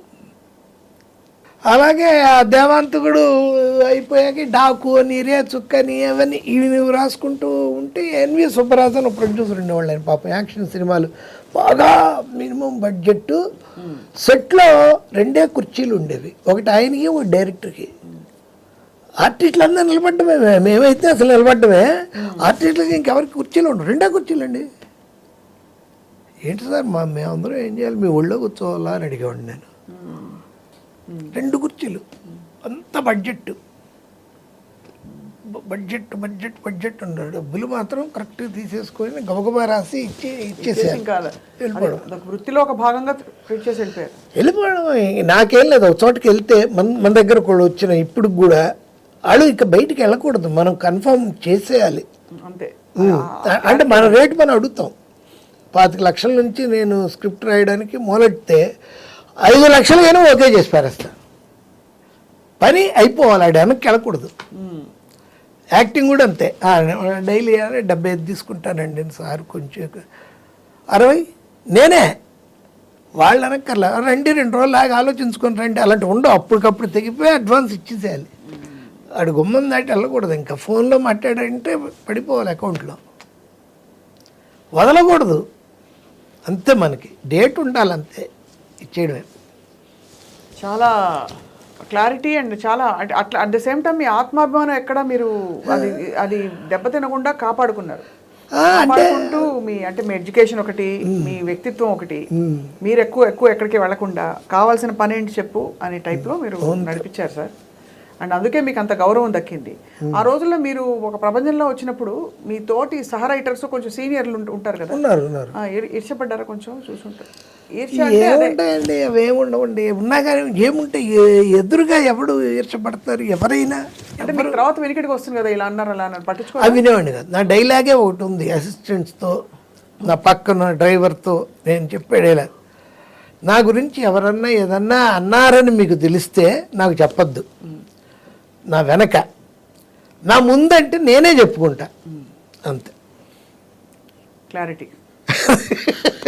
ఇవాళ మీరు మీరు యాక్చువల్లీ మీరు చెప్తున్న విషయాలు ఒక్కొక్కటి సంఘటనలు కావచ్చు, మీ అంటే మీ జీవిత సూక్తులు, మీ డైలాగులు అన్నీ కూడా చూసే వాళ్ళకి చాలా పెద్ద ఇదండి, గైడెన్స్.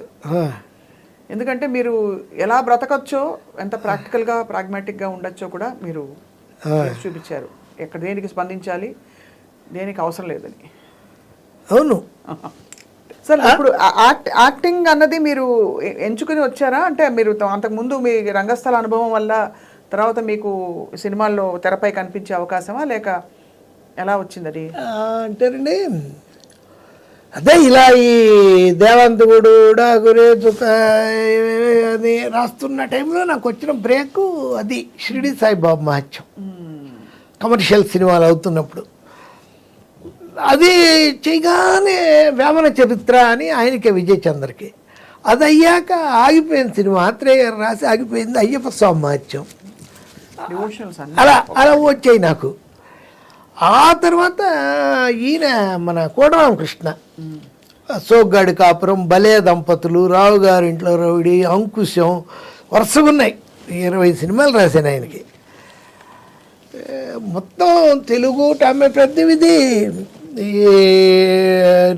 రీమేక్ కానీ ఇది కానీ జరిగితే నాకు ఎంత పర్సంటేజ్ ఇవ్వాలని చెప్పేవాడిని, ఇచ్చేవాళ్ళు కూడా. అలా ఒక సినిమాకి 1, 2, 3 అని కన్నడలో ప్రభుదేవ డైరెక్టరు, జ్యోతిక హీరోయిన్, వాళ్ళిద్దరు బ్రదర్స్ రాజు సుందరమును ఇంకోడు, ముగ్గురు హీరోస్. ఈ డైరెక్షను, ప్రొడ్యూసర్ బాలగిరి, సౌరభ్ గంగూలీ వాళ్ళ అంకులు. అప్పుడు నగ్మాకి సౌరభ్ గంగూలీకి మంచి ఫ్రెండ్షిప్ ఉండేది, అందుకని తీస్తున్నాడు ఆ అమ్మాయి కోసం. తెలుగు, తమిళ్, కన్నడ, హిందీ. నా వెళ్ళాను, వాళ్ళు విన్నాను, ఆవిడే చెప్పింది కదా. అంతకుముందే ఆవిడ నాకు చేసింది అల్లరల్లుడు అవి చెప్పి నాకు దీన్ని చేసి ఇవ్వాలండి, ఆల్ ది బెస్ట్ అని ఒక 1/2 hour నాటికి ఇది అని చెప్పింది. వెంటనే అలా చెప్పింది. ఇప్పుడు మనం ఎలా ఇంటర్వ్యూ చేస్తున్నాం, వెంటనే అది ఎలా చేయాలి ఏంటో మొత్తం చెప్పేశారు. రికార్డ్ చేసుకున్నారు. అమౌంట్ అడిగింది, ఆవిడ రికార్డ్ చేసుకుని లేస్తూ ఉంది. అయిపోయాక లేస్తూ ఉంటే నేను, మేడం మనం ముఖ్యమైన విషయం మాట్లాడలేదను, we're not talking about the main thing, what's that money అని. సారీ అని అంకుల్ అని ఆయన్ని పిలిచి, ఆయన బలవాడు, నేను రెడీగా ఉన్నాను లోపల రండి అని తీసుకెళ్ళి ఏంటి ఎక్స్పెక్ట్ చేస్తా, అన్ని లాంగ్వేజ్లు 5 లాంగ్వేజ్లు అన్నారు కదా, 25 lakhs ఇవ్వండి సార్ నాకు ఓకే ఇచ్చేస్తాను, నేను సింగిల్ పేమెంట్ కావాలి సార్ నాకు ఇప్పుడే, నాకు అన్ని కలిపి అన్నాను. సింగిల్ పేమెంట్ అయితే 20 ఇస్తాను, మీరు మామూలుగా తీసుకుంటే 5,555 ఇస్తాను చెప్పారు. 5,555గా ఇస్తాను అన్నాడు. నాకు 20 ఇచ్చేయండి అన్న. 25 వద్దండి, 5 లక్షలు తగ్గిస్తాను, ఇచ్చేసేయండి అన్న. 50% క్యాష్ చెక్ ఇచ్చేసారు. యాట్రియా హోటల్లో బెంగళూరులో కూర్చొని రాసి ఇచ్చేసారు. అది వాళ్ళది కామెడీ ఏంటంటే, వైట్ వరకు బాగానే ఉంది, 10 లక్షలు బ్లాక్ ఉంది, దాన్ని బాంబే రమ్మన్నారు ఒకసారి, అక్కడ డిస్కషన్స్ అని. ఏముండవు డిస్కషన్, ఎవడు రాడు లేవడు, అందరు రాత్రి 12 నుంచి లైఫ్ మొదలవుతుంది బాంబేలో, మీకు తెలిసి ఉంటుంది, తెల్లార్లు ఉంటుంది. రాత్రి 4 గంటలకి అంధేరి ఏరియాలో ఒకేసారి అపార్ట్మెంట్స్లో కుక్కర్ విజిల్ సౌండ్స్ వినిపిస్తాయి.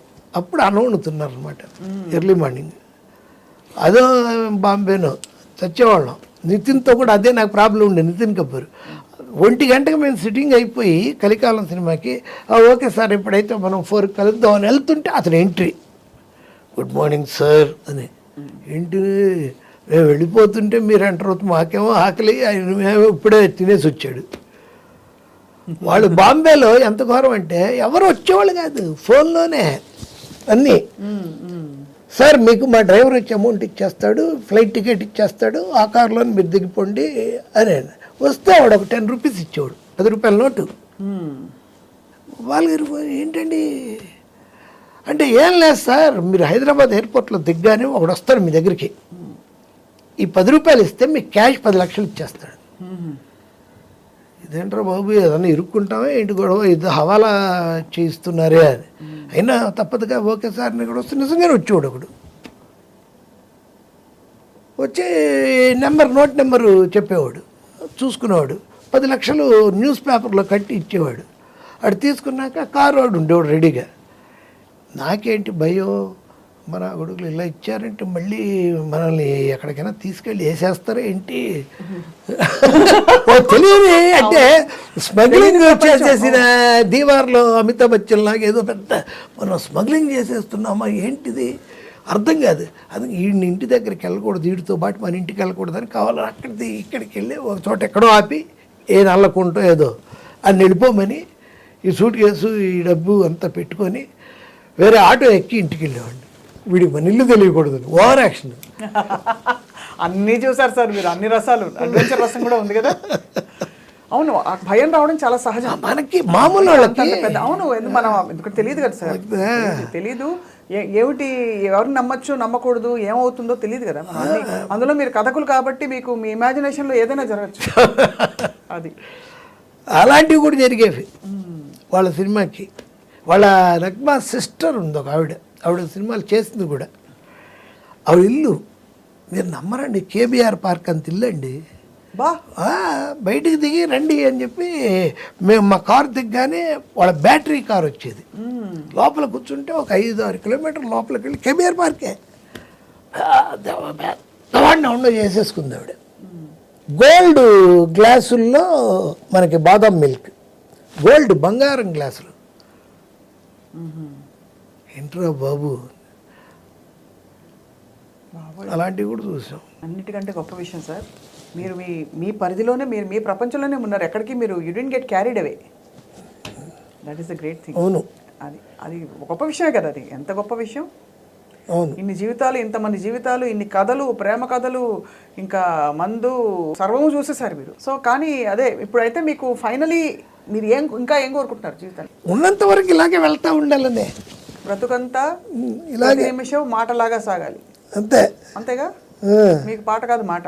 అలా దేవంతవుడు, డాకూరే, చుక్క, అవి ఇవి, ముత్యాల సుబ్బయ్యతో సంసార వీణ, కలికాలం, మామగారు, ఏదో రాశారా మీరు? చిన్నారి స్నేహం.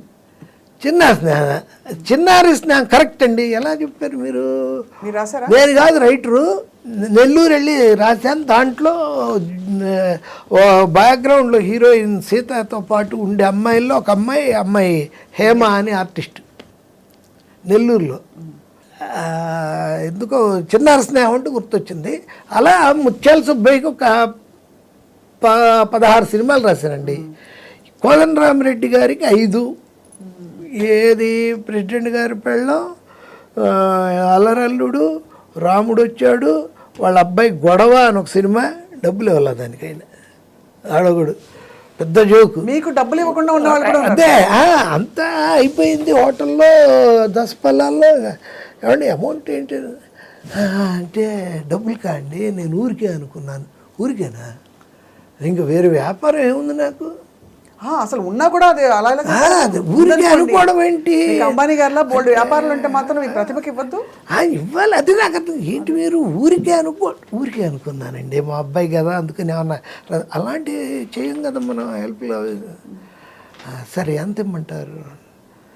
అర్థమైపోయిందిలేండి, నాకు 1 లక్ష రూపాయలు ఇప్పించండి. నేను అప్పటికే 10-15 తీసుకున్నా. అలాగేనండి అని తీసుకొచ్చి ఇచ్చాడు.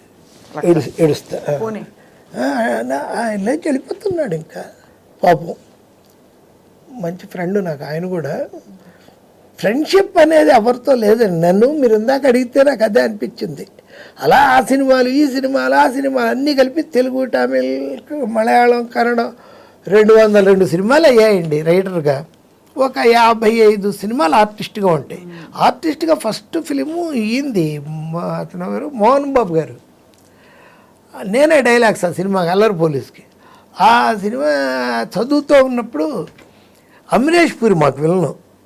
అంత చదివి అంత ఏమయ్యా నాకు విలన్ దొరికాడయ్యా. అలాగే సార్, నువ్వే. అబ్బో, అబ్బా నేను చేయనండి, రామకృష్ణ కోడి రామకృష్ణ చాలాసార్లు బతికులాడేవాడు.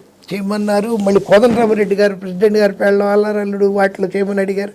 నేను చేయను చేస్తున్నావు అంతే అని నన్ను భయంకరంగా మొదట బాగా ప్రెషర్ తెచ్చి చేయించిన ఆయనే. ఇంకా ఆ తర్వాత దాసనారాయణరావు గారు వరుసగా వాడుకున్నారు 7 అంతా.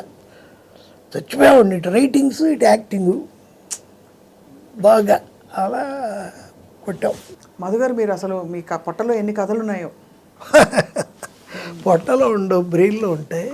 కానీ అంటే మీ గొప్ప జీవితం ఎందుకని అనిపిస్తుందంటే, మీరు అన్ని విట్నెస్ కాన్షియస్నెస్, సాక్షిభూతంగా మనం ఉండాలని అంటాం కదా, అలా జీవితాలని చూస్తూ మీ పరిధిలోనే మీరున్నారు. మీరు ఉండాల్సిన చోట మీరుండి, మీరు సాధించుకోవాల్సిన సాధించుకున్నారు, నెగ్గారు, కుటుంబంలో గెలిచారు. కోల్పోయినవేవి మీరు బాధపడి వెనక్కి తిరిగి చూడలేదు. కోల్పోయిందే లేదు అసలు. వ్యక్తిత్వ వికాసం సార్ మీరు. అంతే. బా నిజం అంటారండి?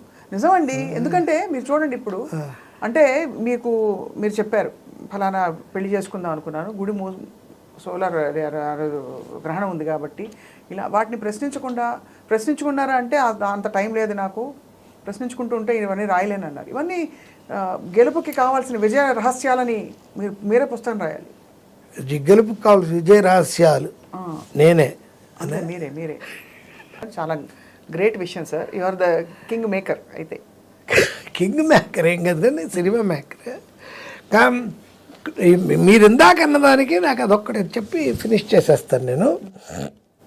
కమల్ హాసన్ గారు అభయ్ షణ్ముఖికి నన్నే పెట్టుకున్నారు. ఎందుకంటే చిత్రం నేనే కాబట్టి పెట్టుకున్నారు, చేశాను, బ్రహ్మాండంగా మెచ్చుకున్నారు.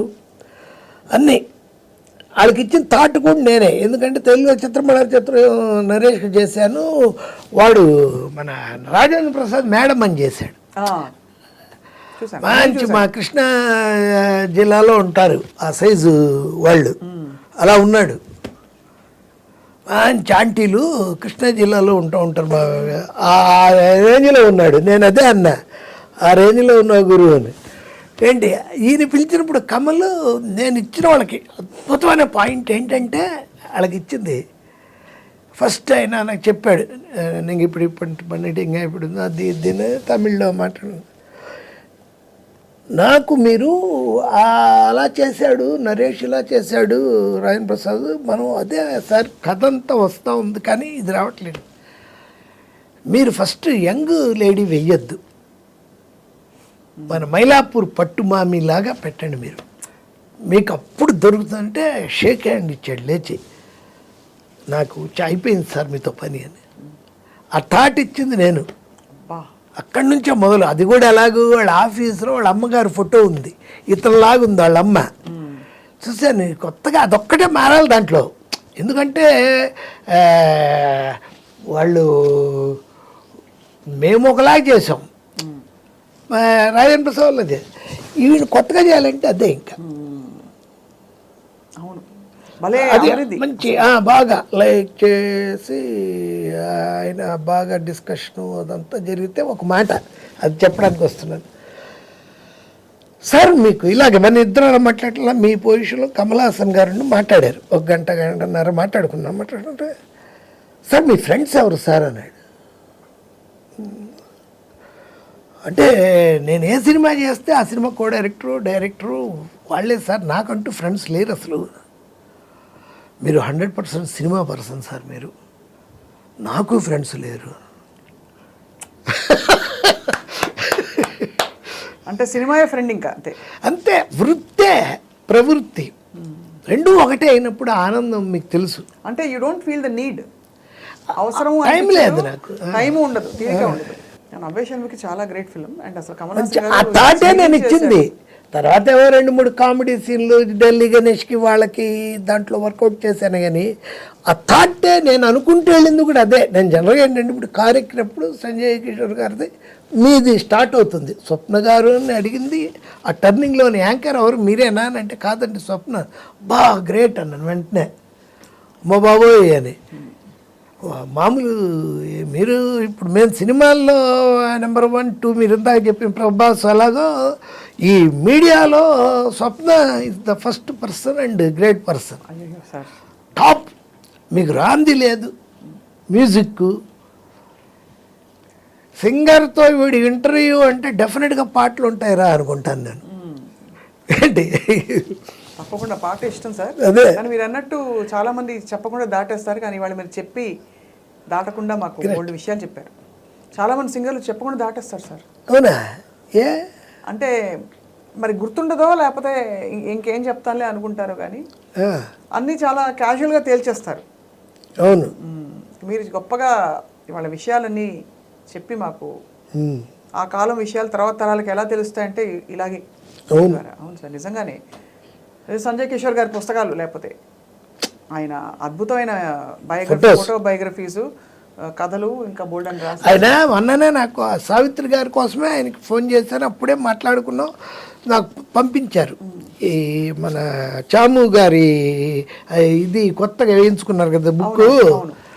అది ఇప్పుడు దాకా ఓపెన్ చేయలేదండి నేను. ఓపెన్ చేయలే. నా భయం ఏంటి తెలుసా, ఓపెన్ చేస్తే చదవాలి, చదివేస్తే అయిపోతుందేమో. అంత వాల్యుబుల్ అనమాట అది మనకి.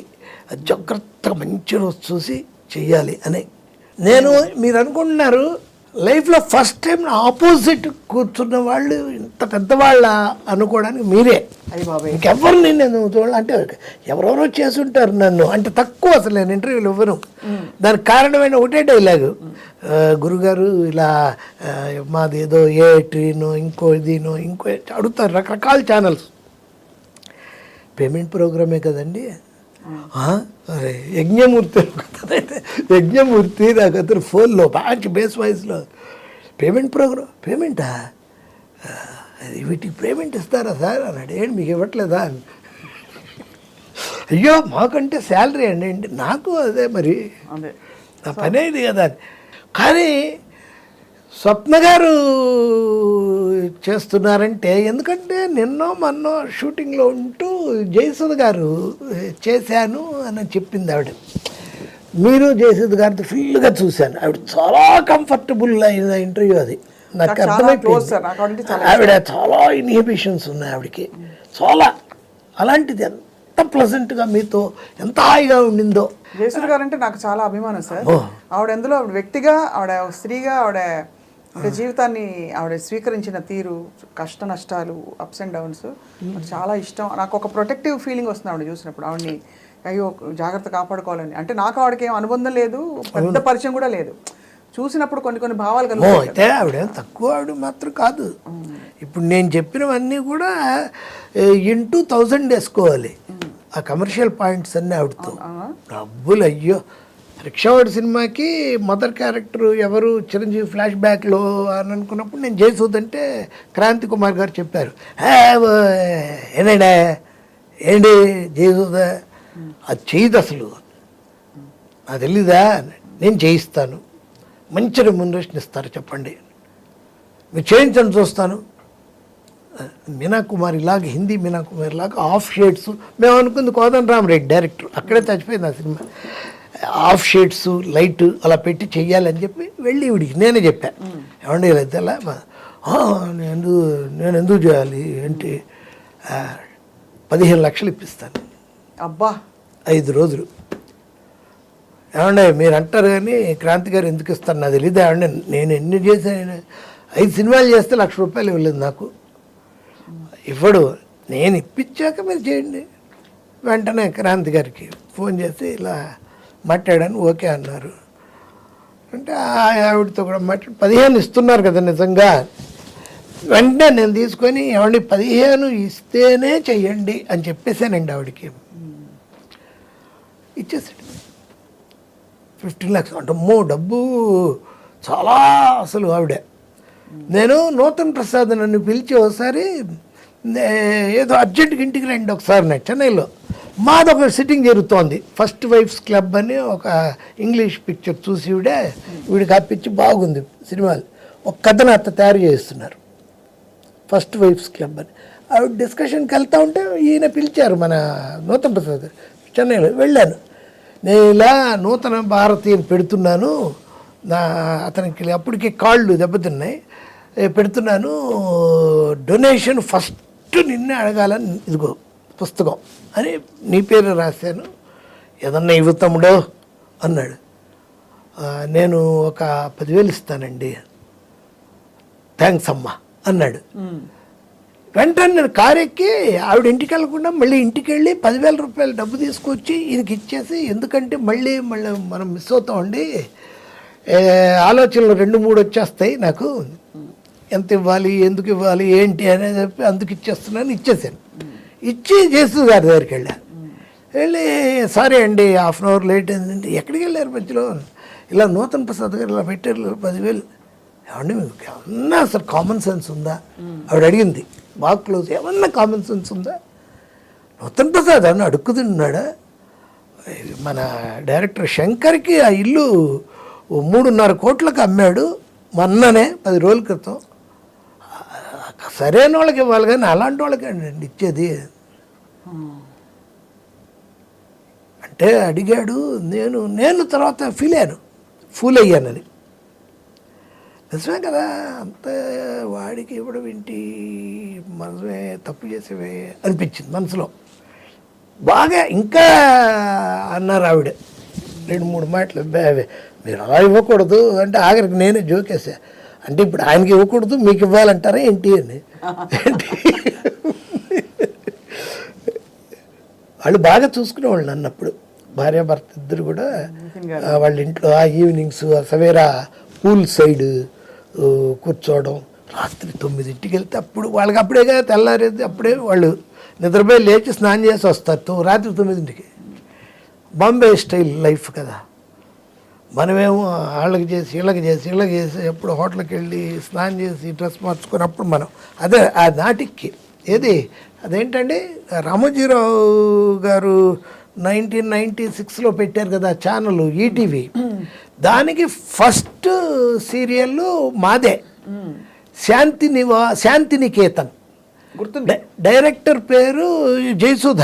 అసలు ఆవిడ ఏం చేయలే, డైలాగ్స్ నేను 12 ఎపిసోడ్లు ఏమో ఫస్ట్ టైం రాశాను. జయసుధ గారు అడగబట్టి డబ్బులు ఎంత ఇస్తారని అడిగా. అబ్బాయి టీవీకి డబ్బులు ఏంటండి, భయం ఉందండి, మీరు ఏదన్నా మీకు తెలిసిన వాళ్ళు ఎవరికైనా లవ్ లెటర్ రాసి పెట్టమన్నా దానికి కూడా డబ్బులు అడిగే టైపు నేను. Super sir. డబ్బులు లేకుండా ఎలాగో అంటే నాకు ఏడుస్తూ 25,000 ఇచ్చారు. ఇది వెజిటేబుల్స్ కనుక్కోండి, నేను మా ఇంట్లో ఎంత కాస్ట్లీ వెజిటేబుల్స్ మేము కొనమండి, నేను ప్యూర్ వెజిటేరియను. మరీ అన్యాయంగా ఏంటి 25 మీకే డబ్బులు ఇవ్వట్లేదు వాళ్ళు ఈటీవీ వాళ్ళు అని. ఏదో వదిలేసేయండి డబ్బులేండి అని. సరే ఆవిడ పేరు జయసుధ, డైరెక్షన్. ఈఎంఐ మన రోహిణి హీరోయిన్. దాంట్లో కొత్తగా ఎంటర్ అయిన వాడు ప్రకాష్ రాజు. రోజు మా ఇంటికి వచ్చేవాడు టచ్ చేసుకొని, దాంట్లో వేషం ఇచ్చామని. ఇవాళ ఎలా సార్ ప్రకాష్ రాజు గారు అంటే టాప్ బిగినింగ్ అది అతనిది. ప్రకాష్ రాజు కాదు అతని పేరు, ప్రకాష్ రే. వస్తూ ఉండేవాడు. వచ్చి జరిగింది వైజాగ్లో షెడ్యూల్, ఊటీలో షెడ్యూల్ చేసాం. సడన్గా వచ్చి సార్ నాకు బాలచంద్ర సినిమాలో ఛాన్స్ வந்தாச்சு சார், இது கிடைக்கலன்னா ரொம்ப கஷ்டமாயிடும், நீங்களே எப்படியாவது சொல்லி நான் சொல்ல முடியாது அந்த நிதின் கபூர் கிட்ட, அவர் கேட்கவே மாட்டார் సార్, நீங்கள் எப்படியாவது சொல்லுங்க అంటే నా పండ్రా అని చెప్పి ఆ రోజు సిట్టింగ్కి వెళ్ళినప్పుడు రోజు రాత్రులు మాది 9 నుంచి 12 దాకా వెళ్ళినప్పుడు ట్విస్ట్ అని అడిగారు కదా మీరు, ఒక ట్విస్ట్ పెడుతున్నాను ఏంటి అని అంటే, కొడుకు 20 ఏళ్ళు తర్వాత అయిపోయాక ఏదో వస్తాడు, వచ్చినప్పుడు డాడీ ఏమయ్యాడు అని అడుగుతాడు తల్లిని. మీ డాడీని గంగలో కలపాలరా అని మీరు కొండిస్తారు, దానిపైన గుడ్డ కట్టి ఉంటుంది, ఆయన చితాభస్మం లోపల ఉంటుంది, టిల్టప్ చేస్తే గోడ మీద ప్రకాష్ రాజ్ ఫోటో ఉంటుంది. అప్పుడు ఈ క్యారెక్టర్ని మనం ఇంకో టర్న్ మదర్ ఇండియా ఎలా తీసుకోవచ్చు, ఎక్స్ట్రాడనరీ అని. అయితే ఇప్పుడైతే మనకి ప్రకాష్ రాజ్ రేపు చేస్తే ఇంక అక్కర్లేదు. అయితే అంటే అప్పటికి వాళ్ళని బాగా అడిగేసి ఉన్నాడు వాడు, నన్ను అడిగానని తెలీదు. కట్ మనోడు వెళ్ళిపోయాడు డ్యూయెట్ అనే సినిమాకి వైజాగ్, చాలా ఆనందపడ్డాడు. మెయిన్ ఇండస్ట్రీ కరెక్ట్గా ఇవాల్వ్ అవుతున్న గొప్ప ఎరాలో మీరు ఉండడం కూడా అన్ని అంటే అందరు టాప్ ఎవరైతే మూల స్తంభాలు ఉన్నారు ఇండస్ట్రీకి, మరీ ఆ తరము కాదు మరీ ఇప్పుడు తరము కాదు, మధ్యలో ఈ పిల్లర్స్ ఎవరైతే ఉన్నారో వాళ్ళందరితో కలిసి పనిచేసిన ఘనత సార్ మీది. నిజంగా నేను అన్నట్టు ఒక మంచి సిరీస్ మనం దీని మీద డివైస్ చేసి చేయాలి మీ అనుమతితో, అన్ని రకాల అనుమతులతో. నాకు బాగా అన్ని రకాలు కాదు, అదేంటి అలా నేను చెప్పగలను. అందుకే పైగా మీరేమనుకుంటున్నారు కానీ నేను మీరు అసెట్ నాకు అనుకుంటున్నా. ఓహో, మీకు అంత అవును, మీకు అనుభవం పండిపోయారు కదా యాంకరింగ్లో. అసలు ఇంట్లో కూడా మీరు ఒక సోఫా ఎదురుగా కెమెరా లేకపోతే మాట్లాడరేమో. నేను అసలు ఇంట్లో మాట్లాడండి సార్, పాట పాడుకుంటా. అంతే, సూపర్. బాగా ఇష్టం మీకు పాటలు అంటే ఇష్టం సార్. అలాగే మాటలు జీవితాలని చదవడం, తెలుసుకోవడం, చూడడం, అనుకోవడం అవి కూడా ఇష్టం. కాబట్టి ఇలా కళ్ళ కట్టినట్టు మీరు చూపించిన బోర్డు అని కథలకి మీకు ధన్యవాదాలు. అది త్వరలో మళ్ళీ కలుద్దాం తోటపల్లి మధు గారు. Thank you. నాకు కూడా ఈరోజు I will call it is a day. Swapna గారు లాంటి ఒక అద్భుతమైన యాంకర్ గారితో చేయడం, దీనికి సంబంధించి నన్ను ఇక్కడికి తీసుకురావడానికి కారకులైన సంజయ్ కిషోర్ గారికి, ఐ డ్రీమ్ నాకు ఇష్టమైన టీఎన్ఆర్ గారే పాపం చాలాసార్లు చేస్తా అనేవాళ్ళు. మేము ఇద్దరం సినిమాలు కూడా చేసాం. అది ఇలా తీరినందుకు I'm very very happy. Thank you sir. నమస్కారం. నమస్తే.